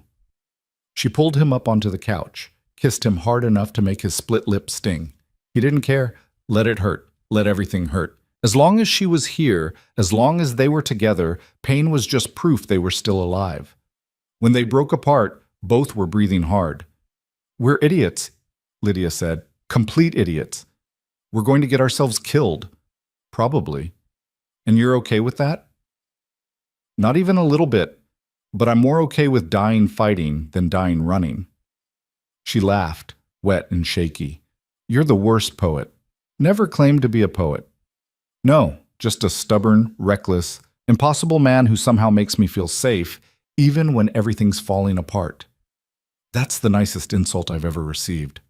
Get used to it. You marry me, you're getting a lifetime of nice insults. Looking forward to it. They sat together as the sun set, making plans they both knew probably wouldn't survive the next 2 days. But it felt good to plan anyway. Felt like hope, even if it was foolish. The knock came just after midnight. Garrett woke to pounding on his door, grabbed his rifle, and found Mercer on his porch looking panicked. What happened? Your cattle, all of them, gone. Garrett's blood went cold. What do you mean, gone? Stolen. Driven off. I found tracks heading north, at least 20 head, maybe more. Whoever did it knew what they were doing, didn't leave much trail. How long ago? Few hours, maybe. I was doing my rounds, heard something, went to check. Your pasture's empty. Garrett felt rage building, hot and sharp. Every cow he owned, the foundation of his livelihood, just gone. This wasn't harassment anymore. This was destruction. Who? He asked quietly. Don't know. But Hale, there's more. More? Someone left this. Mercer handed him a note. Garrett read it by lamplight. The words were simple. Last warning, leave or lose everything. They're escalating, Mercer said. Whatever Reed warned you about, I think this is it. This is just the start. Garrett crumpled the note. They take my cattle. They think I'll panic. Think I'll give up. Tell Lydia to leave. Cancel the wedding. Will you? What do you think? Mercer sighed. I think you're going to get yourself killed. And probably Miss Quinn, too. Then help me stop them. How? I'm one man with no deputies and no idea who's behind this. But you know it's not right. You know this is terrorism, just like Reed said. Knowing it and stopping it are different things. Then at least help me find my cattle. They're my livelihood, Mercer. Without them, I've got nothing. Ja, boss, may pan say. The sheriff looked old in the lamplight, worn down by years of dealing with problems he couldn't solve. But he nodded. I'll round up some men at first light. We'll track them. I'm coming. Figured you would, but Hale, Miss Quinn should stay here, or at the boarding house. Somewhere public, somewhere safe. She won't like it. Don't care if she likes it. I care if she survives. Garrett didn't argue. Mercer was right. This was about to get dangerous, and Lydia had already been through enough. He woke her, told her what happened. She wanted to come. He said no. I can help, she insisted. You can help by staying alive. While you ride off and possibly get killed? While I try to save what's left of my future. Our future. Garrett, please. He took her face in his hands. Please, just trust me on this. Stay in town. Stay visible. Make it clear you're not running. You're not scared. Let them see that their threats don't work. What if something happens to you? Then you get on with your life. Find someone else. Someone safer. I don't want someone safer. Then you're as crazy as I am. She kissed him, fierce and desperate. Come back. Always. Promise? Promise. He left her at Mrs. Calloway's, rode back to meet Mercer and the search party. There were 6 of them. Mercer, Tommy Reed, 2 other ranch hands, and surprisingly, Dalton Reed himself. "Didn't expect to see you, Garrett said. "I told you, I might be a bastard, but I'm not that kind of bastard. Cattle theft is serious. Can't have people thinking they can just take what they want. Even when it's me they're taking from? Especially then, sets a bad precedent." They rode north, following tracks that were clear at first, then scattered, then nearly invisible.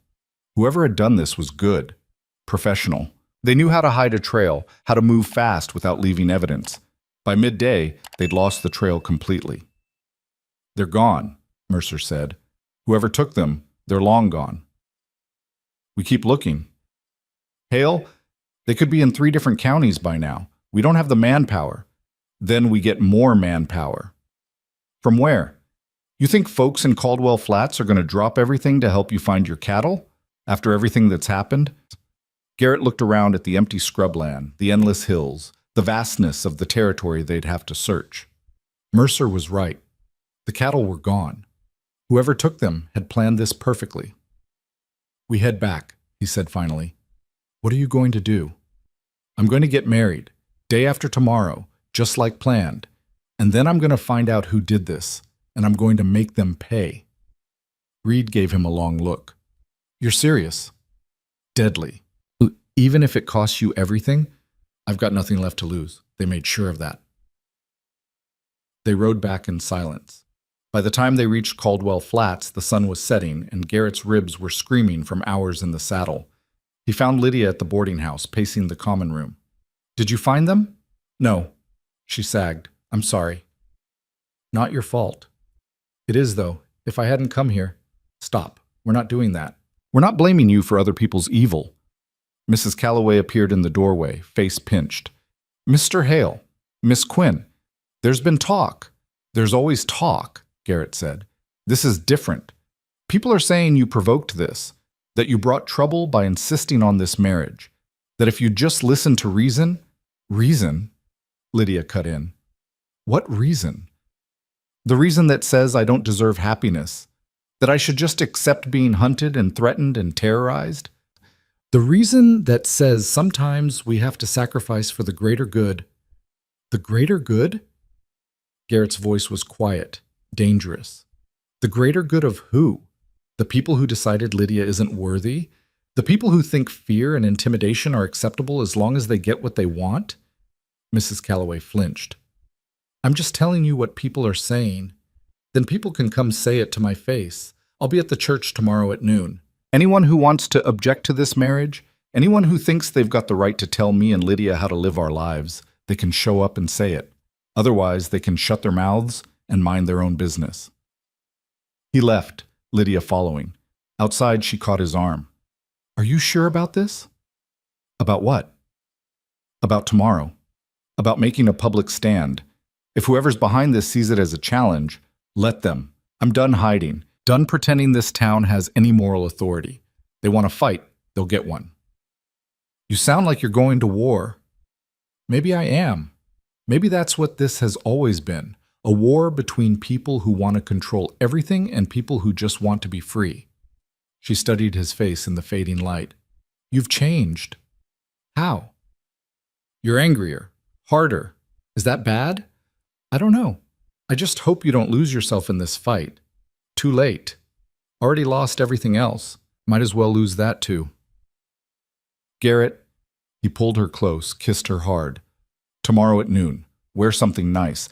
We're getting married the day after, and I want everyone to see what they're trying to destroy.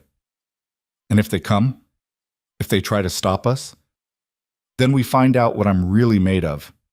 She held on to him, and he could feel her shaking. Not from fear, from fury.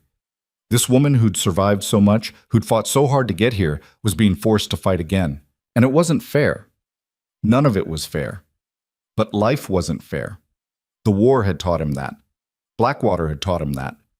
15 years in Caldwell Flats had taught him that. What life was survivable. If you were stubborn enough, mean enough, desperate enough. And right now, Garrett was all 3. The next morning, he dressed in his best clothes, which weren't saying much, and walked to the church.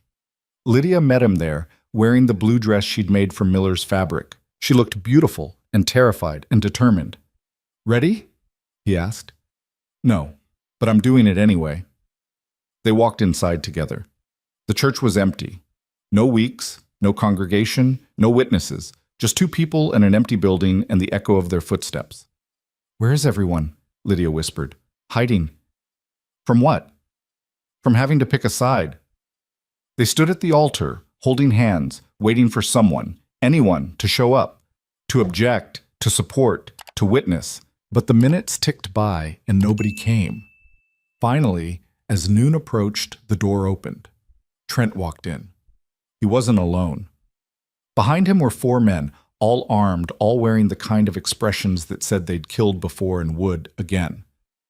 "Well," Trent said, "isn't this romantic?"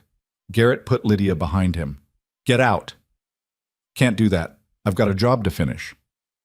"Your job ended when you crossed into criminal territory. Mercer's looking for you. Witnesses put you at my property the night my cattle were stolen." "Witnesses can be wrong, or bought, or silenced." Trent smiled. "And Sheriff Mercer is currently dealing with a barn fire on the other side of town. Tragic accident. Probably be occupied for hours." Garrett felt the trap close around him. The barn fire was a distraction. This had been planned, timed perfectly to catch him alone, vulnerable, with Lydia right there to use as leverage. "What do you want?" he asked. "What I've always wanted. Miss Quinn. She comes with me peacefully, nobody gets hurt. And if she doesn't, then we make this hurt. A lot." Lydia's hand tightened on Garrett's back. "I'll go." "No. Garrett, if I go, you'll be safe. You're not going anywhere with him." "How touching," Trent said, "but ultimately pointless.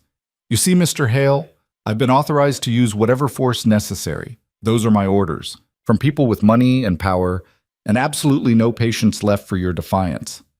"Who?" Garrett demanded. "Who's paying you? Does it matter? You've made enemies, powerful ones. They want you broken and her gone. I'm just the instrument. Then they can come do it themselves. Oh, they're watching. Trust me, they want to see this." Garrett's mind raced. 4 armed men plus Trent. No way to fight them all. No escape route that didn't leave Lydia exposed. No good options. "Let her walk out," he said. "Let her go back to the boarding house. Pack her things. Leave town. I won't fight you. Won't cause trouble. Just let her walk."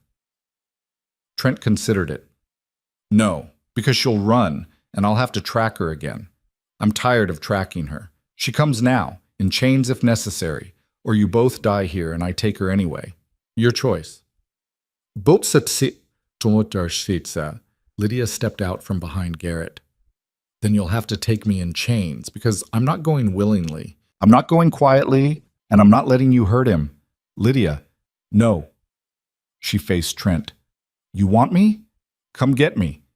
But you'll have to go through him first, and I promise you, he's harder to kill than you think." Trent sighed. "I was hoping you'd be reasonable." "I've never been reasonable. Ask anyone." "Then I guess we do this the hard way." He nodded to his men. They advanced, and that's when the door burst open and half of Caldwell Flats poured in. Sarah Weeks came first, holding a rolling pin like a weapon. Behind her were the women Lydia had helped, a dozen of them, maybe more, filling the church doorway with their bodies and their anger. Miller was there too, and Tommy Reed, and others Garrett recognized from town. Not a majority, not even close, but enough. Trent's men stopped advancing. "What is this, Trent demanded. "This is us saying no," Sarah said. Her voice shook, but she didn't back down. "You're not taking her." You don't have authority. Neither do you. Not here. Not in our church." "Your church?" Trent laughed. "Where's your husband, Mrs. Weeks? Where's the good pastor who's been funding my work?" The words hit like a physical blow. Sarah's face went white. Around her, the other women gasped. "What did you say?" Sarah whispered. "Oh, she didn't know." Trent's smile was vicious. "Your husband has been paying me to drive these two out. Quite generously, actually. All in the name of protecting the town's moral character, of course. You're lying. Am I? Ask him yourself. Or better yet, ask him where the church's building fund went. The one that was supposed to repair the roof." Sarah swayed. Miller caught her arm. Josiah wouldn't, she said, but there was no conviction in it. Wouldn't he? Man's got a lot of pride, a lot of anger toward people who don't bow to his authority. Hale and Miss Quinn here, they've been making him look weak. Can't have that, can we? Garrett felt sick. Weeks. It had been weeks all along. Not Reed, not some shadowy conspiracy. Just a petty man with power and money he was willing to spend to maintain control. Where is he? Garrett asked quietly. Watching, I'd imagine. Somewhere safe. Somewhere he can deny involvement if this goes wrong. Trent shrugged. But it won't go wrong, because you're going to let me do my job and Miss Quinn is going to come quietly, and everyone's going to forget this unpleasantness. No. Sarah's voice was stronger now. No, I won't forget. I won't pretend. And I won't let you take her. Mrs. Weeks, you're making a mistake. The mistake was believing my husband was a good man.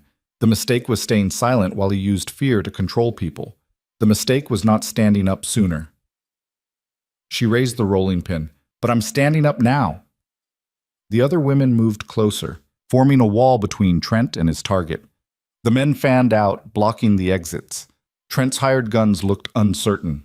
You're outnumbered, Miller said. Outgunned too, if it comes to that. You won't shoot, Trent said. You're not killers. Maybe not, but I am. Garrett turned. Mercer stood in the side entrance, rifle leveled, face grim.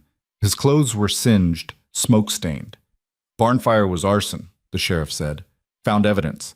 Found tracks leading back to town. Found a witness who saw you paying someone to set it. He spit. You're under arrest, Trent. You and your men. On what charges? Arson, cattle theft, conspiracy, assault, take your pick. You can't prove any of that. Can and will. Got witnesses now. People willing to talk. Mercer gestured with the rifle. Drop your weapons. Slow. Trent's men looked at each other. 4 of them. 1 sheriff, maybe 15 townspeople. Bad odds, but not impossible. The tension stretched tight, ready to snap. Then Dalton Reed walked in with 5 of his ranch hands, all armed. Seems like you boys are having trouble with your hearing, Reed said. Sheriff told you to drop your weapons. The equation changed. Trent's men lowered their guns. Smart choice, Mercer said. Now kick them over here. They did. Mercer collected the weapons, handed them to Tommy, kept his rifle trained on Trent. You too, he said. I'm unarmed. Check him, Mercer told Reed. Reed did, roughly. Found a knife in Trent's boot, another at his back. Unarmed, huh? Those are tools, not weapons. Tools for killing, maybe. Reed tossed them aside. What do you want to do with him, Mercer? Lock him up, him and his friends. Let the circuit judge sort it out when he arrives tomorrow. Tomorrow? Lydia said. The judge is coming tomorrow? Day early, Mercer confirmed. Got a message this morning. Some kind of emergency in the next county got resolved fast, so he's ahead of schedule. He looked at Garrett. Assuming you two still want to get married. Garrett looked at Lydia. She was pale, shaking, but her eyes were clear. We do, she said. Tomorrow, then. Mercer started herding Trent and his men toward the door. Trent looked back at Lydia, at Garrett, at the townspeople who'd stood against him. This isn't over, he said. Yeah, it is, Garrett replied. You lost. Go quietly. I'm talking about him, about Weeks. You think he'll stop just because I failed? He'll find another way, another person. He'll make your lives hell until you break or leave. Then we'll deal with that when it comes. You're a fool. Probably, but I'm a fool who's getting married tomorrow, and you're a criminal who's going to jail. I'll take my odds. Mercer pushed Trent out. The hired guns followed, heads down, hands bound. The church emptied slowly, people drifting away in small groups, whispering. Sarah Weeks stayed. She stood in the aisle, rolling pin still clutched in white-knuckled hands, tears streaming down her face. I didn't know, she said. I swear I didn't know. We believe you, Lydia said gently. He took church money. Money people donated to help others, to fix the roof, to feed the poor, and he used it to hire a thug. Where is he now? Garrett asked. I don't know. Home, maybe. Or hiding. Sarah wiped her eyes. I need to find him. I don't know what I need to do, but I can't just stand here. Do you want us to come with you? Lydia offered. No, this is between me and my husband, between me and what's left of my marriage. Sarah straightened her shoulders. But thank you for being brave, for not backing down. You've shown me what courage looks like. She left. Garrett and Lydia stood alone in the empty church. Well, Lydia said, that was dramatic. That's one word for it. Are you okay? My cattle are still gone. My livelihood is destroyed. The town's pastor tried to have us killed, and we're getting married tomorrow in the middle of what's probably going to be an even bigger mess. He looked at her. I'm perfect. She laughed, wild and relieved. You're insane. So are you. That's why we work. He pulled her close, buried his face in her hair. She smelled like soap and fear and determination. She smelled like home. We should probably leave, she murmured, before someone else shows up trying to kill us. Probably. Neither of them moved. They stood there in the silence, holding each other, letting the reality of what had just happened sink in. They'd survived. Again. But barely. And tomorrow was coming fast. Garrett? Yeah? What are we going to do about Weeks? I don't know, but right now, I don't care. Right now, I just want to stand here with you and pretend the world doesn't exist. That's the most romantic thing you've ever said to me. Thought the most romantic thing was miserable together beats dying alone. That was the first most romantic thing. This is the new one. I'm setting a low bar. Lucky for you, I have low standards. They smiled at each other, and for just a moment, everything felt possible, like they might actually make it. Like tomorrow might actually come. Then the door opened and Pastor Weeks walked in. He looked terrible, clothes disheveled, hair wild, eyes red-rimmed, but he was alone and unarmed, hands raised in a gesture of surrender. I need to talk to you, Pis, he said. Get out, Garrett said. Please, just listen. Listen to what? To how you tried to have us killed? To how you stole from your own congregation to pay a criminal? I didn't know he would. I didn't think. Weeks stopped, swallowed. I made a mistake. A mistake? Lydia's voice was ice. You call hiring someone to terrorize us a mistake? I call it fear, desperation, sinful pride. Weeks came closer, slowly. I've spent 20 years building my authority in this town. 20 years earning respect, trust, position, and then you two arrived and made a mockery of everything I stand for. We didn't make a mockery of anything, Garrett said. We just refused to bow to you. Exactly. And that terrified me. Because if people saw that they didn't need my approval, didn't need to follow my rules, what was I? Just a man in a collar. Just another voice in a crowd. Weeks' hands were shaking. I told myself I was protecting the town's morality, protecting people from corruption. But really, I was protecting myself, my position, my power. And now? Lydia asked. Now it's gone. Sarah knows what I did. The town will know by morning. My congregation will demand my resignation, and I'll have nothing left but the knowledge that I destroyed lives over pride. Good, Garrett said flatly. Weeks flinched. I deserve that. I deserve worse. But I came here to tell you, to beg you, to forgive me. No. Garrett, no. You don't get to ask for forgiveness. You don't get to confess your sins and walk away feeling better. You terrorized us. You stole from people who trusted you. You hired a killer, and you did it all while pretending to be a moral authority. I know all of that, but I'm asking anyway. Because I have to. Because I can't live with this if I don't at least try to make it right. You can't make it right, Lydia said. There's no making this right. The best you can do is confess to Mercer, return whatever money you have left, and face whatever consequences come. I will. I'll do all of that. But first, Weeks looked at them both. First, I wanted you to know that I was wrong about you, both of you. You have more integrity in your worst moments than I've shown in 20 years of preaching. And if there's any justice, your marriage will last longer and mean more than anything I ever built here. Garrett wanted to hit him, wanted to rage and scream and make him hurt the way they'd been hurting. But looking at this broken man, this failed authority figure who'd gambled everything on maintaining control and lost, he couldn't find the energy. "Get out," he said tiredly. "Go confess to Mercer. Go face your wife. Go do whatever you need to do, but stay away from us. Stay away from our wedding. Stay away from our lives." Weeks nodded. "I will. And for what it's worth, I hope you'll be happy. I hope this town learns to accept you. I hope—" His voice broke. "I hope you build something better than what I destroyed." He left. The church felt colder without him. "Do you think he meant it?" Lydia asked. "Does it matter? Maybe not, but I'd like to think people can change, that they can realize their mistakes and actually become better.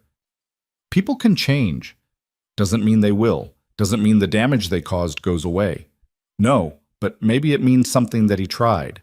Garrett looked at her. "You're more forgiving than I am."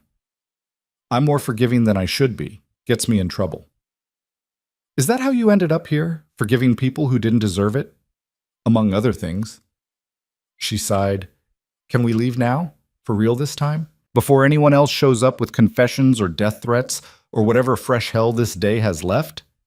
"Yeah, let's go." They walked out into the afternoon sun. The town looked normal, people shopping, working, living their lives, like nothing had happened, like they hadn't just survived an attempted kidnapping in the church. Mrs. Calloway was waiting at the boarding house, arms crossed. "I heard," she said. "Heard what?" Lydia asked. "All of it. The whole sordid mess. Weeks and Trent and the cattle." She sniffed. "Disgraceful." "Yes, it was." "I'm talking about Weeks. Man of faith behaving like a common criminal. Makes me ashamed to have attended his services." Garrett and Lydia exchanged glances. "I also heard," Mrs. Calloway continued, "that you're getting married tomorrow." "Yes." "And that you'll need a place to celebrate after, assuming you survive the ceremony." "We're working on the surviving part." Mrs. Calloway's face softened, just slightly. "I may have a few things, some food, some decorations, nothing fancy, but enough to mark the occasion." Lydia's eyes went wide. "Mrs. Calloway, don't make a fuss. I'm not doing it for you. I'm doing it because I'm tired of watching fear run this town. Tired of good people being driven out by bad ones. You two want to fight back by building a life here? Fine. I'll help." "Thank you," Lydia whispered. "Don't thank me yet. Wait until you see what kind of cake I bake, Mrs." Calloway turned toward the house. "Now get inside and rest. You both look like death." They did as they were told. Inside, in Lydia's small room, they collapsed onto the bed fully clothed. "Tomorrow," Lydia said. "Tomorrow." "Are you scared?" "Terrified." "Me too." They lay there in the fading light, not talking, just breathing, existing. Tomorrow would bring the judge, the wedding, whatever fallout remained from Weeks's confession and Trent's arrest. Tomorrow would bring 100 new problems they couldn't predict. But tonight, they had this quiet moment, this small room, each other. It was enough. Morning came with rain. Garrett woke in his own bed. He'd gone home late, propriety still mattering to Mrs. Calloway despite everything, and listened to water drumming on the roof. Rain in Caldwell Flats was rare enough to feel like an omen. Good or bad, he couldn't tell. He dressed carefully. His best shirt, cleanest pants, boots he'd actually polished. Looked at himself in the cracked mirror and saw a man who'd survived war, murder, 15 years of isolation, and a week of pure hell. Not handsome, not young, but still standing. That had to count for something. The church was already filling when he arrived. Not full, not even close, but more people than he'd expected. Sarah Weeks sat in the front row, alone. Miller and his wife were there. Tommy Reed and several other ranch hands. The women who'd stood with them yesterday. Mercer in his official capacity. Even Dalton Reed sitting in the back like he wasn't sure he was welcome. No sign of Pastor Weeks. The circuit judge was a lean man named Hammond with sharp eyes and a sharper tongue. He looked like he'd seen every kind of human stupidity and wasn't impressed by any of it. "You're Hale?" he asked. "Yes, sir." "And the bride?" "On her way." "Better be. I've got 3 more towns to hit before the week's out." Hammond pulled out of papers. "I heard about the excitement yesterday. Trent and his men are in custody?" "Yes, sir." "And the pastor who hired them?" "Confessed to Mercer last night, returned what money he had left." "Where is he now?" "Don't know, don't care." Hammond grunted. "Fair enough. You still want to marry this girl, even with all the trouble?" "Especially with all the trouble." "Why?" Garrett thought about it. "Because she's worth it. Because she fought when she could have run. Because she stood beside me when she could have saved herself. Because—" He stopped. "Because I love her." It was the first time he'd said it out loud. The words felt strange, too big for his mouth, but true. Hammond nodded. "Good answer. Let's hope she feels the same." The door opened. Lydia walked in. She wore the blue dress she'd made, simple and clean. Her hair was down, dark and shining in the dim light. No veil, no flowers, no pretense, just her, walking toward him with steady steps and eyes that didn't waver. She was the most beautiful thing he'd ever seen. She reached the altar, took his hand. Her fingers were cold. "Ready?" she whispered. "No, you?" "Not even a little." "Good, let's do it anyway." Hammond cleared his throat. "We're gathered here to join these two in marriage. If anyone objects, speak now." The door burst open. Garrett's hand went to his gun. He'd worn it despite the occasion, couldn't help himself. But it wasn't Trent or hired killers or any new threat. It was Pastor Weeks. He looked worse than yesterday. Clothes wrinkled, face haggard, eyes hollow. He stood in the doorway, swaying slightly. "I object," he said. The church went silent. Garrett tensed.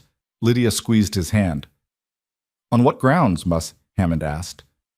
"On the grounds that I haven't apologized properly, that I haven't made amends, that I need to say—" Weeks's voice broke.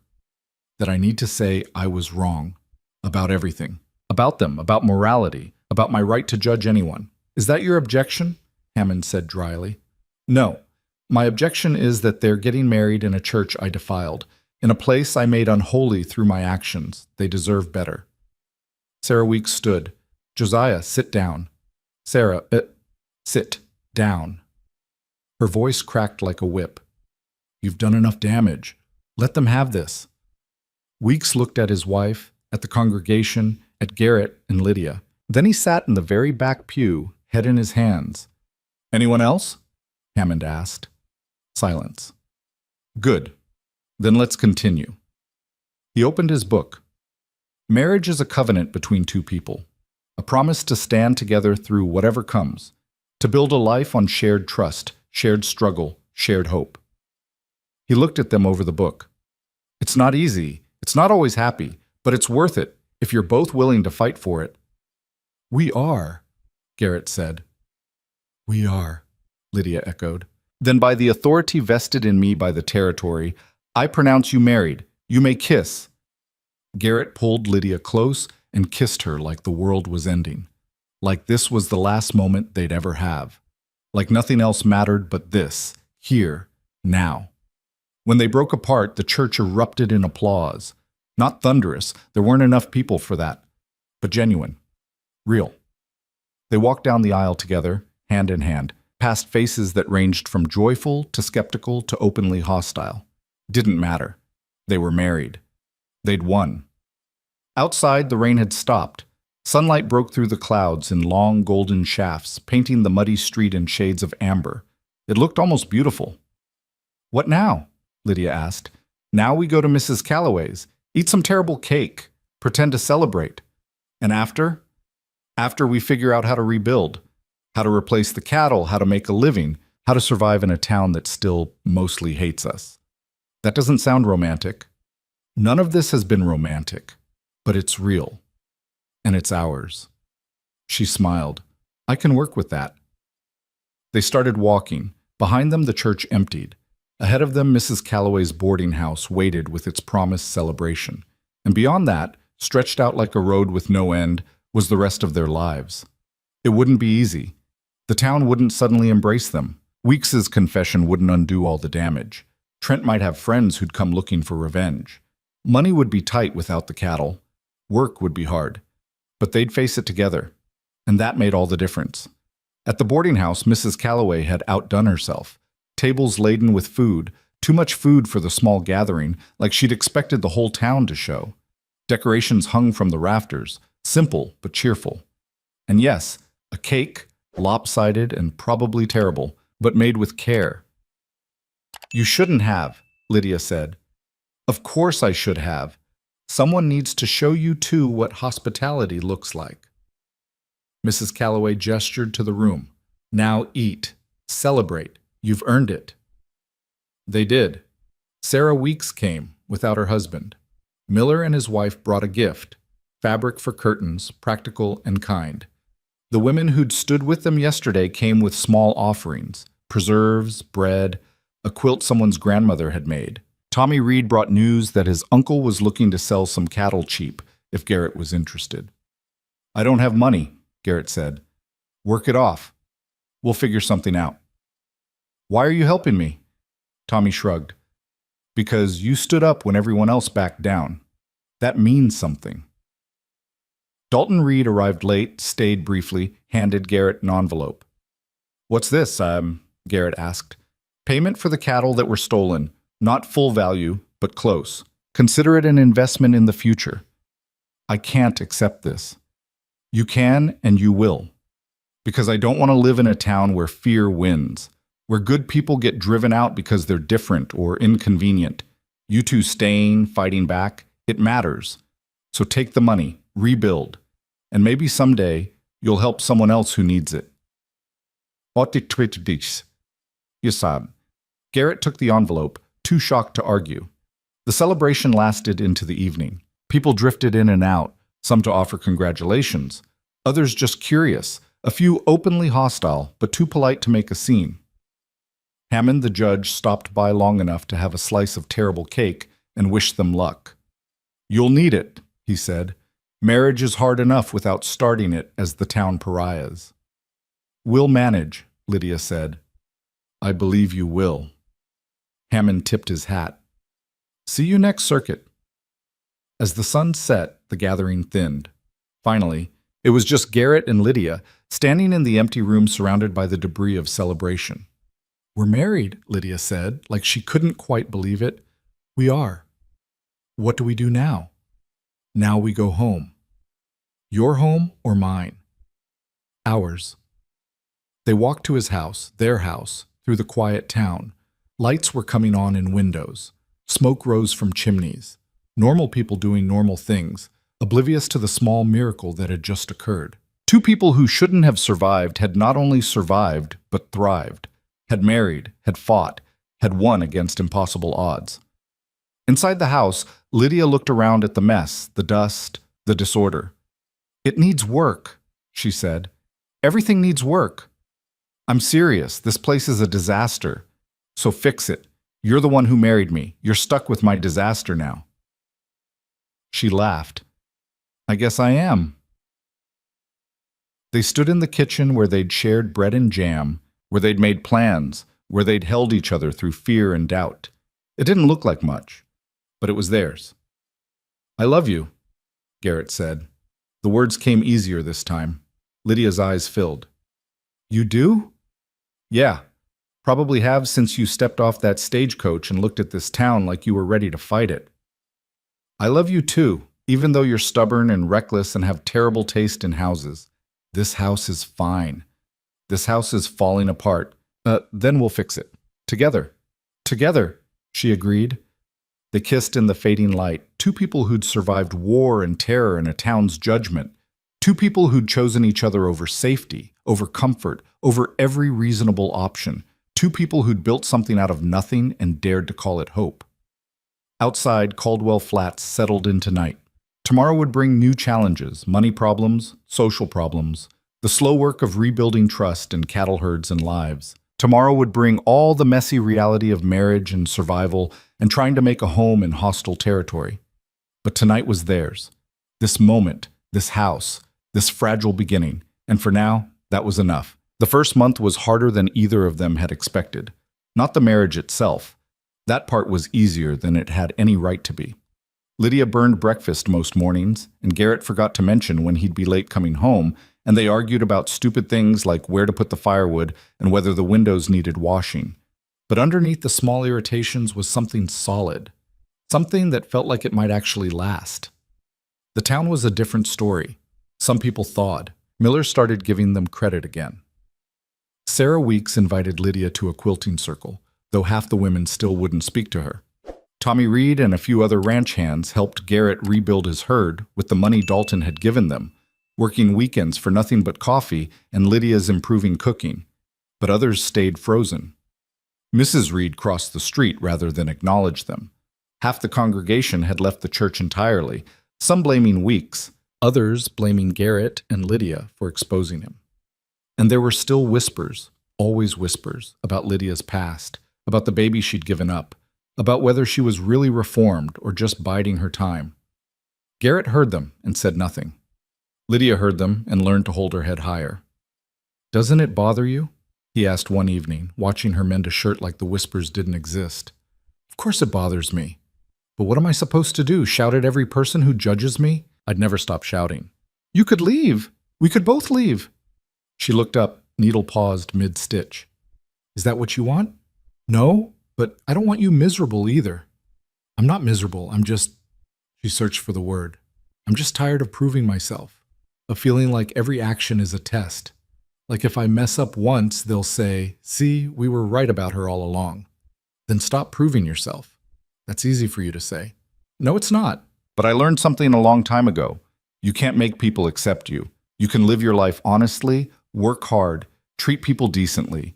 But if they're determined to hate you, nothing you do will change that. So you might as well stop trying and just be yourself. And if myself isn't good enough, then they can go to hell. You're good enough for me. That's all that matters. She smiled, set down the mending, came to him. "You're getting better at the romantic speeches. Don't spread it around. I've got a reputation to maintain." "As what? The scary man who lives on the edge of town?" "Exactly." She kissed him, soft and slow. "Too late. I've ruined your reputation. Now people know you're secretly decent." "Terrible. How will I recover?" "You won't. You're stuck being a good man now." "Could be worse. Could be better too." "How?" "You could stop leaving your boots in the middle of the floor where I trip over them." "I could, but I won't." She swatted his arm, laughing, and for a moment the weight lifted. For a moment it was just them, married and bickering and building something that felt almost like happiness. Then someone knocked on the door. Garrett opened it to find Mercer, hat in hand, looking uncomfortable. "Sorry to bother you this late," the sheriff said. "What's wrong?" "Nothing's wrong exactly. Just there's someone in town asking about Miss Quinn. Well, Mrs. Hale now, I guess." Garrett's blood went cold. "Who?" "Says his name is Daniel Hart. Claims to be an old friend. Wants to see her." Lydia appeared behind Garrett, face pale. "Daniel's here? You know him?" Garrett asked. Yes, he's—" She stopped, looking at Mercer. "Where is he?" "Hotel. I told him I'd ask if you wanted to see him before giving him your location. Didn't seem right to just send him to your door." "Thank you." Lydia's voice was barely a whisper. Mercer tipped his hat and left. Garrett closed the door, turned to Lydia. "Who is he?" "The father. Of my son." The words hit like a fist to the gut. Garrett had known about the baby, about the man who'd lied to her, but knowing in abstract was different from having that man show up on their doorstep. "What does he want?" Garrett asked, keeping his voice level. "I don't know. I haven't seen him since I gave up the baby. He wasn't there. Didn't come to say goodbye. I thought he'd forgotten we existed." "Maybe he did. Maybe this is something else." "Like what?" "Like Trent told him where to find you. Like he's here to cause trouble. Daniel's not like that. He's—" She stopped, shook her head. "I don't know what he's like anymore. I knew him 3 years ago. People change. Do you want to see him?" She looked at Garrett, eyes wide and uncertain. Would you be angry if I said yes? Angry? No. Worried? Yes. Suspicious? Definitely. I need to know why he's here. I need closure, I think. Or confirmation that leaving was the right choice. Or something. Then we'll go see him. Together. You don't have to. Together, Garrett repeated. You're my wife. Whatever this is, we face it together. She nodded, grabbed her shawl. They walked to the hotel in silence, Garrett's hand resting on his gun, Lydia's hands twisted in the fabric of her shawl. Daniel Hart was younger than Garrett had expected. Mid-20s, clean-shaven, well-dressed. He stood when they entered the hotel lobby, face lighting up when he saw Lydia. Lydia, thank heavens. I've been looking everywhere for you. Daniel, her voice was flat. What are you doing here? I came to find you to... He noticed Garrett. Who's this? My husband, Lydia said. Daniel's face fell. Husband? But I hoped. You hoped what? That I'd still be waiting for you? That I'd have spent 3 years pining for a man who disappeared when I needed him most? I didn't disappear. There were circumstances, complications. There always are with you. Daniel flinched. Can we talk? Privately? No, Garrett said. Anything you need to say, you can say in front of me. This is a private matter. There's nothing private between a man and his wife. So talk or leave. Your choice. Daniel looked between them, clearly calculating. Finally, he sighed. I came to tell you I've changed, that I'm not the man I was. I have money now, a business, stability. I can provide for you. For our son, if you know where he is. You want to take him back? Lydia's voice was sharp. After 3 years? I want to give him a family, his real family. His real family is the couple who took him, who wanted him, who didn't run when things got hard. I didn't run. I was trying to make something of myself, to become worthy of you. By abandoning me when I was pregnant and alone, I didn't abandon you. I went to find work, to earn enough to what? You never came back, Daniel, never sent word, never checked if we were alive or dead, and now you show up years later with money and expect what? Gratitude? I expect you to understand that I did what I thought was best. Best for who? Not for me. Not for our son. Garrett watched the exchange, saw the old pain in Lydia's eyes, the desperate justification in Daniel's. This was a man who'd convinced himself his cowardice was actually sacrifice, who'd rewritten history to make himself the hero. She's married now, Garrett said quietly. She's built a life. You need to respect that. How can I respect a marriage that happened because I wasn't there? If I'd come back sooner, but you didn't, Lydia cut in. You didn't come back. You didn't write. You didn't fight for me or our son. You made your choice, Daniel, and I made mine. You chose this? Daniel gestured at Garrett dismissively. Some stranger? Garrett moved fast, grabbed Daniel by the collar, slammed him against the wall. The hotel clerk yelped, but didn't intervene. Careful how you finish that sentence, Garrett said, voice low and dangerous. Daniel's eyes were wide with fear. I didn't mean, yes, you did. You came here thinking you could waltz in and reclaim something you threw away, thinking she'd just fall into your arms because you finally got your life together. Garrett tightened his grip. But you're 3 years too late, and she's not yours anymore. She's mine. She chose me. And if you can't respect that, you can leave Caldwell Flats and never come back. Garrett, Lydia said softly, let him go. Garrett released him. Daniel straightened his clothes, breathing hard. I thought you'd want to know, Daniel said to Lydia. About our son. I found the family, the couple in Santa Fe. They're good people. He's healthy, happy. Lydia's breath caught. You saw him? From a distance. I didn't want to disrupt his life, but I needed to know he was okay. Is he? Her voice broke. Is he really okay? He is. He has everything he needs. Everything we couldn't give him. Tears streamed down Lydia's face. Garrett put his arm around her, let her lean into him. Thank you, she whispered, for telling me. Daniel nodded. I'm sorry. For everything. For not being there. For not being the man you deserved. You're right. You weren't, but I forgive you anyway. Not because you've earned it, but because I'm done carrying anger. What will you do now? Daniel asked. I'll live my life. With my husband. In this town that's slowly learning to accept us. And I'll remember that I had a son, and I loved him, and I made the hardest choice of my life for his sake. And I'll try to believe that was enough. It was more than enough, Garrett said. Then Daniel looked at them, this couple who'd found each other in desperation and built something real, and seemed to finally understand what he'd lost. I hope you'll be happy, he said. We will be, Lydia replied. Goodbye, Daniel. Goodbye, Lydia. He left. Lydia collapsed against Garrett, sobbing. He held her while she cried out 3 years of grief and guilt and relief. The hotel clerk discreetly left them alone. He's okay, Lydia kept saying. He's okay. He is. And so are you. I thought I'd feel worse seeing Daniel again, but mostly I just feel free?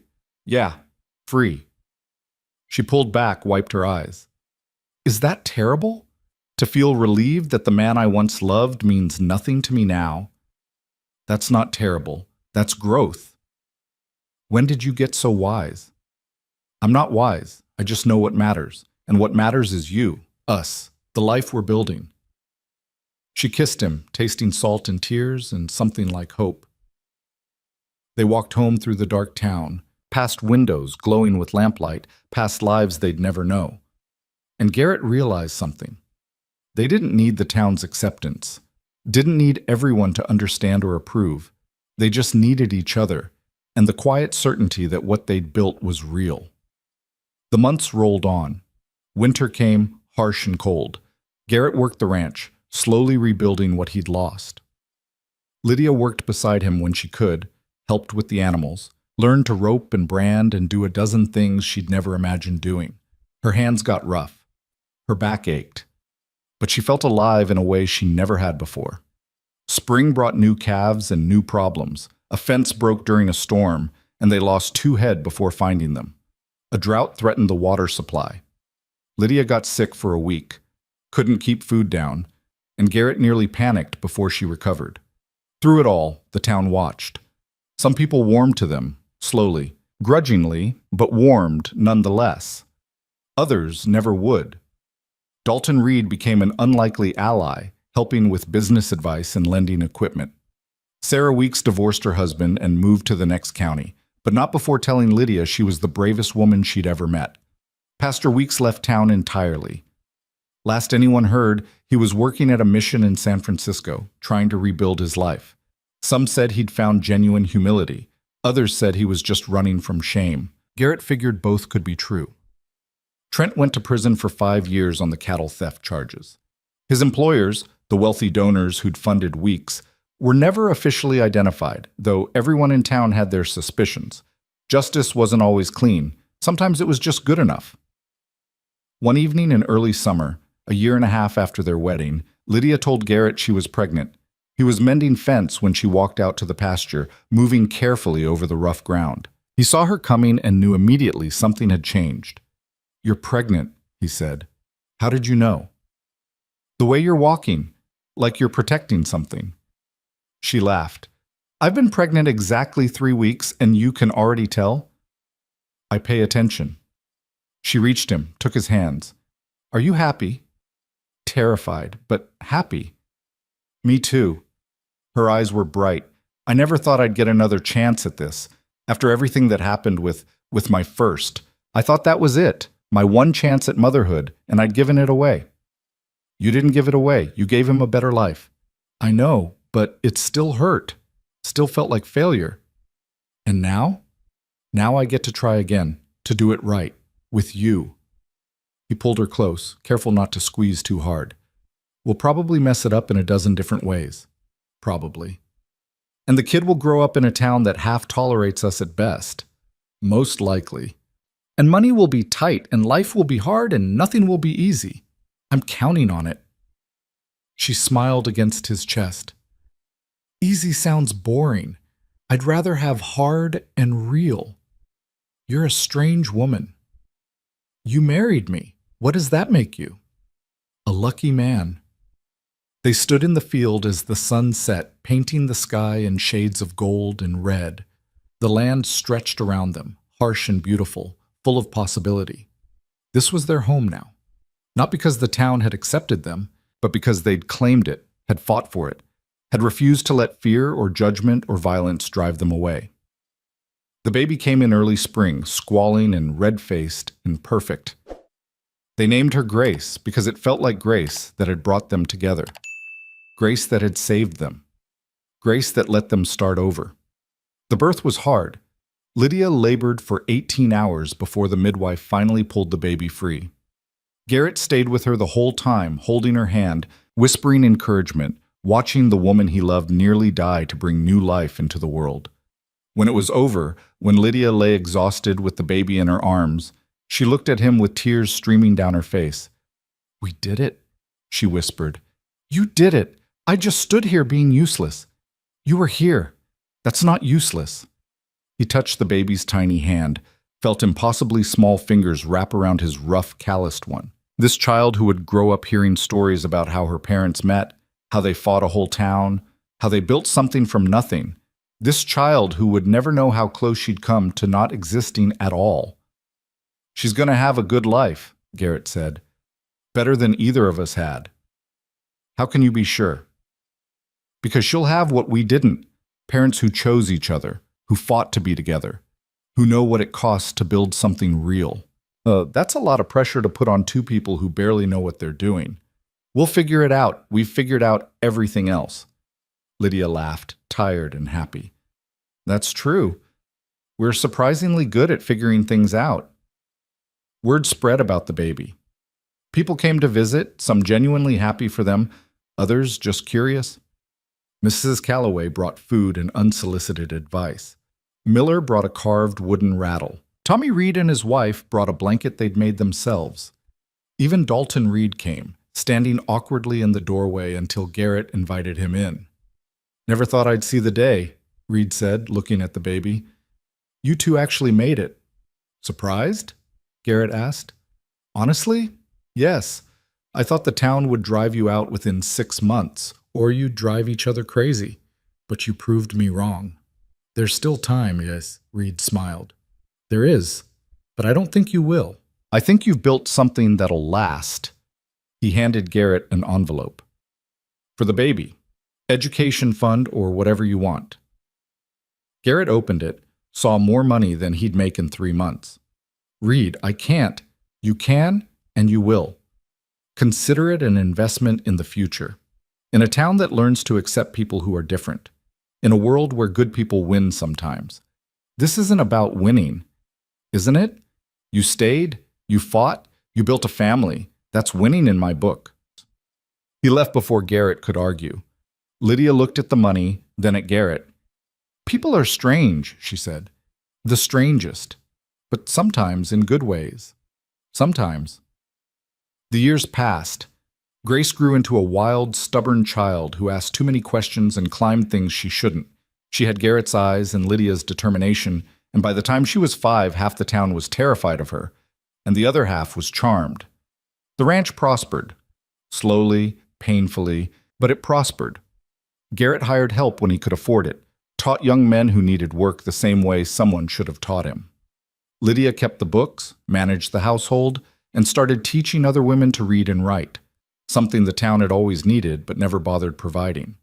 They weren't rich, weren't even comfortable, really, but they were stable, and that was more than either had ever expected. The town changed too, not dramatically, not overnight, but gradually. One person at a time, it learned that outsiders weren't always threats, that change wasn't always bad, that sometimes the people you feared were just people trying to survive. New families moved in. The church got a new pastor, younger and less concerned with controlling everyone. Mercer retired and Tommy Reed became sheriff, which nobody saw coming, but everyone agreed was probably for the best. And slowly, grudgingly, Caldwell Flats became a place where Garrett and Lydia belonged. Not because the town had given them permission, but because they'd taken their place and refused to give it up. One evening, when Grace was 7 and already reading books meant for children twice her age, Lydia and Garrett sat on their porch watching the sunset. It had become a ritual over the years, this quiet time after work, before bed, where they just existed together. "Do you ever think about leaving?" Lydia asked. "Sometimes. When things get hard, when the memories feel too heavy. But you stay. We stay. There's a difference." She smiled. "When did I become part of your decision-making process?" "About 5 minutes after you stepped off that stagecoach and told Pastor Weeks where he could shove his opinions. I was more polite than that. Barely." They sat in comfortable silence, watching Grace chase fireflies in the growing dark. Their daughter's laughter carried on the evening air, bright and fearless. "She'll never know how close we came to not making it," Lydia said quietly. "Maybe that's good. Maybe she should just grow up thinking love is normal, that fighting for what you want is normal, that building a life against odds is just what people do." "Is that what we did? Built a life against odds?" "That's exactly what we did. And was it worth it?" Garrett looked at her, this woman who'd arrived desperate and left him transformed, who'd faced down killers and judgmental townspeople and her own past with equal courage, who'd given him something he hadn't known he needed, a reason to stop just surviving and start actually living. "Every second," he said, "every fight, every struggle, every moment I thought we wouldn't make it, worth it. Even the terrible parts? Especially the terrible parts. They made the good parts matter more." She leaned against him, and they watched their daughter play until the stars came out and the fireflies disappeared and Grace came running back to the house, grass-stained and happy. "Time for bed," Lydia said. "5 more minutes?" Grace pleaded. "You said that an hour ago." "This time I mean it." Garrett laughed. "She's definitely your daughter." "She's definitely stubborn, that's for sure." Lydia stood, held out her hand to Grace. "Come on, you can read 1 chapter before sleep." 2 chapters? 1.5. "Deal." They went inside and Garrett stayed on the porch a little longer. The town was settling in for the night, lights going out in windows, conversations fading, the normal sounds of normal people living normal lives. He was part of that now. Not separate, not feared. Just one more person in Caldwell Flats trying to make a living and raise a family and find some measure of peace. It had taken years, had cost him cattle and blood and more sleepless nights than he could count. But he'd done it. They'd done it. Inside, he could hear Lydia reading to Grace, their voices mingling in the warm lamplight. His family, his home, his life. He'd survived war and murder and 15 years of isolation, thinking that survival was enough, that just making it through another day was victory. But Lydia had taught him different, had shown him that survival wasn't the goal. Living was. Actually living, with all its mess and fear and joy and pain. And for the first time in longer than he could remember, Garrett Hale felt something he'd almost forgotten existed. He felt happy. Not perfect, not without worry, but genuinely, deeply happy. And that, he realized, was worth every fight they'd endured. 20 years later, Garrett sat on that same porch with gray in his hair and ache in his bones. Lydia sat beside him, older too, laugh lines deep around her eyes. Grace was grown now, married to a good man she'd met in the next county, living her own life with her own struggles. The town had continued changing. Weeks was long dead, forgotten by most.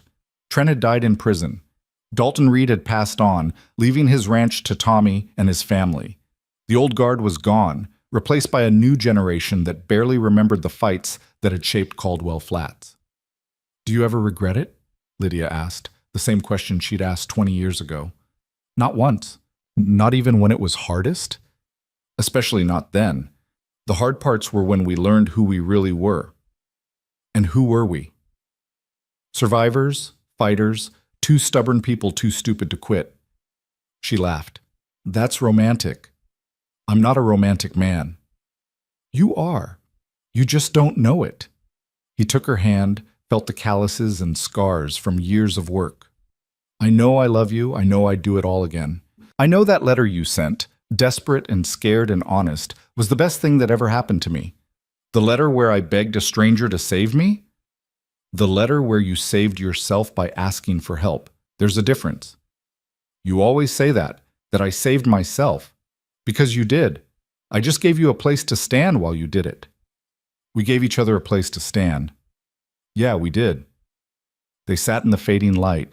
Two people who'd built a life from nothing but determination and hope. The town around them had learned, slowly and imperfectly, that fear was a poor foundation for community. That outsiders sometimes became the best neighbors. That the people you judged hardest might be the ones who saved you. It wasn't a perfect lesson. Caldwell Flats still had its share of closed minds and hard hearts. But it was better than it had been. And that was something. Grace visited the next day with her own daughter, Garrett and Lydia's granddaughter, named Sarah, after the woman who'd first stood with them in that church. She was 5, wild and curious, asking questions faster than anyone could answer them. "Tell me the story," Sarah demanded. "About how you met." "Again?" Lydia said. "We just told you last week." "I want to hear it again." Garrett looked at Lydia, saw the smile playing at her lips. They'd told this story 100 times, and it never got old. "All right," he said, "your grandmother wrote me a letter." He told it simply, leaving out the worst parts, focusing on the courage and the choice and the fight. Sarah listened with wide eyes, and when he finished, she was quiet for a moment. "Were you scared?" she finally asked. "Terrified," Lydia said. "But you did it anyway?" "We did it anyway, because sometimes being brave doesn't mean not being scared. It means being scared and doing it anyway. Because it was right, because it was necessary, because we deserved better than fear, because we had to believe, that love was stronger than hate." Sarah thought about this. And was it? Garrett and Lydia looked at each other, then at the life they'd built. The ranch, the family, the quiet respect they'd earned through years of simply refusing to give up. "Yes," Garrett said. "It was." Sarah nodded, satisfied, and ran off to play. Grace watched her daughter go, then looked at her parents. "Thank you." "For what?" Lydia asked. "For showing me what fighting for something looks like. For teaching me that the world doesn't owe you anything, but you owe yourself everything. For—" She stopped, eyes bright. "For being stubborn and brave and stupid enough to believe you could make it." "We didn't believe we could make it," Garrett said. "We just refused to give up trying. That's the same thing. Maybe, or maybe it's better. Believing implies certainty. Refusing to quit, that's pure stubbornness. And stubbornness is stronger than belief." Grace laughed. "I don't know if that's wisdom or just you being contrary. Can it be both? With you? Always." She left with Sarah, and once again, it was just Garrett and Lydia on the porch. "Do you think she understands?" Lydia asked. "Really understands what we went through?" "No, but that's good. Means we built something better for her. She gets to take for granted what we had to fight for." "Is that what we were doing? Fighting so she wouldn't have to?" "Partly. But mostly we were just fighting to survive, to have the life we wanted. The fact that it made things better for her, that's a bonus. A pretty good bonus. The best." They sat as the sun set one more time, painting the sky in familiar colors. Garrett's body hurt more these days. His hands didn't work quite like they used to. Lydia moved slower, forgot things sometimes, complained about her back. But they were here, together, still standing after everything that had tried to break them. "I'd do it again," Lydia said suddenly. "Do what?" "All of it. Write that letter. Step off that stagecoach. Face down a whole town. Marry a stranger. Build a life from nothing." She looked at him. "I'd do it all again. Exactly the same. Even the terrible parts? Especially the terrible parts. They led me here. To you. To this." Well, Garrett felt something warm bloom in his chest. Gratitude, maybe. Or just the simple recognition that despite everything, despite all the pain and fear and struggle, they'd made it. They'd actually made it. "Me too, he said. "I'd do it all again." "Even marrying a woman with a past?" "Especially that. Your past made you who you are. And who you are is exactly who I needed. We're getting sentimental in our old age. Speak for yourself. I'm not old. You're 72. That's not old. That's experienced. She laughed, and the sound was the same as it had been 20 years ago, bright and real and full of life. They sat together as the stars came out, two people who'd proven that sometimes the most unlikely stories have the happiest endings. Not because everything worked out perfectly, but because they refused to let imperfection stop them from trying. The town of Caldwell Flats slept around them, full of people with their own struggles and victories. Some would remember Garrett and Lydia's story, others would forget. But it didn't matter. The story wasn't about being remembered. It was about being brave enough to write your own ending when the world tried to write it for you. It was about standing your ground when everything said to run. It was about building something real in a world that often felt fake. And mostly, it was about two people who found each other in the dark and decided that together they could make their own light. That was enough. That had always been enough. And sitting there on the porch, hand in hand, watching their world settle into night, Garrett and Lydia knew they'd won the only battle that really mattered. Not the battle for acceptance or respect or even survival. The battle for the right to live on their own terms. And they'd live that way until the end.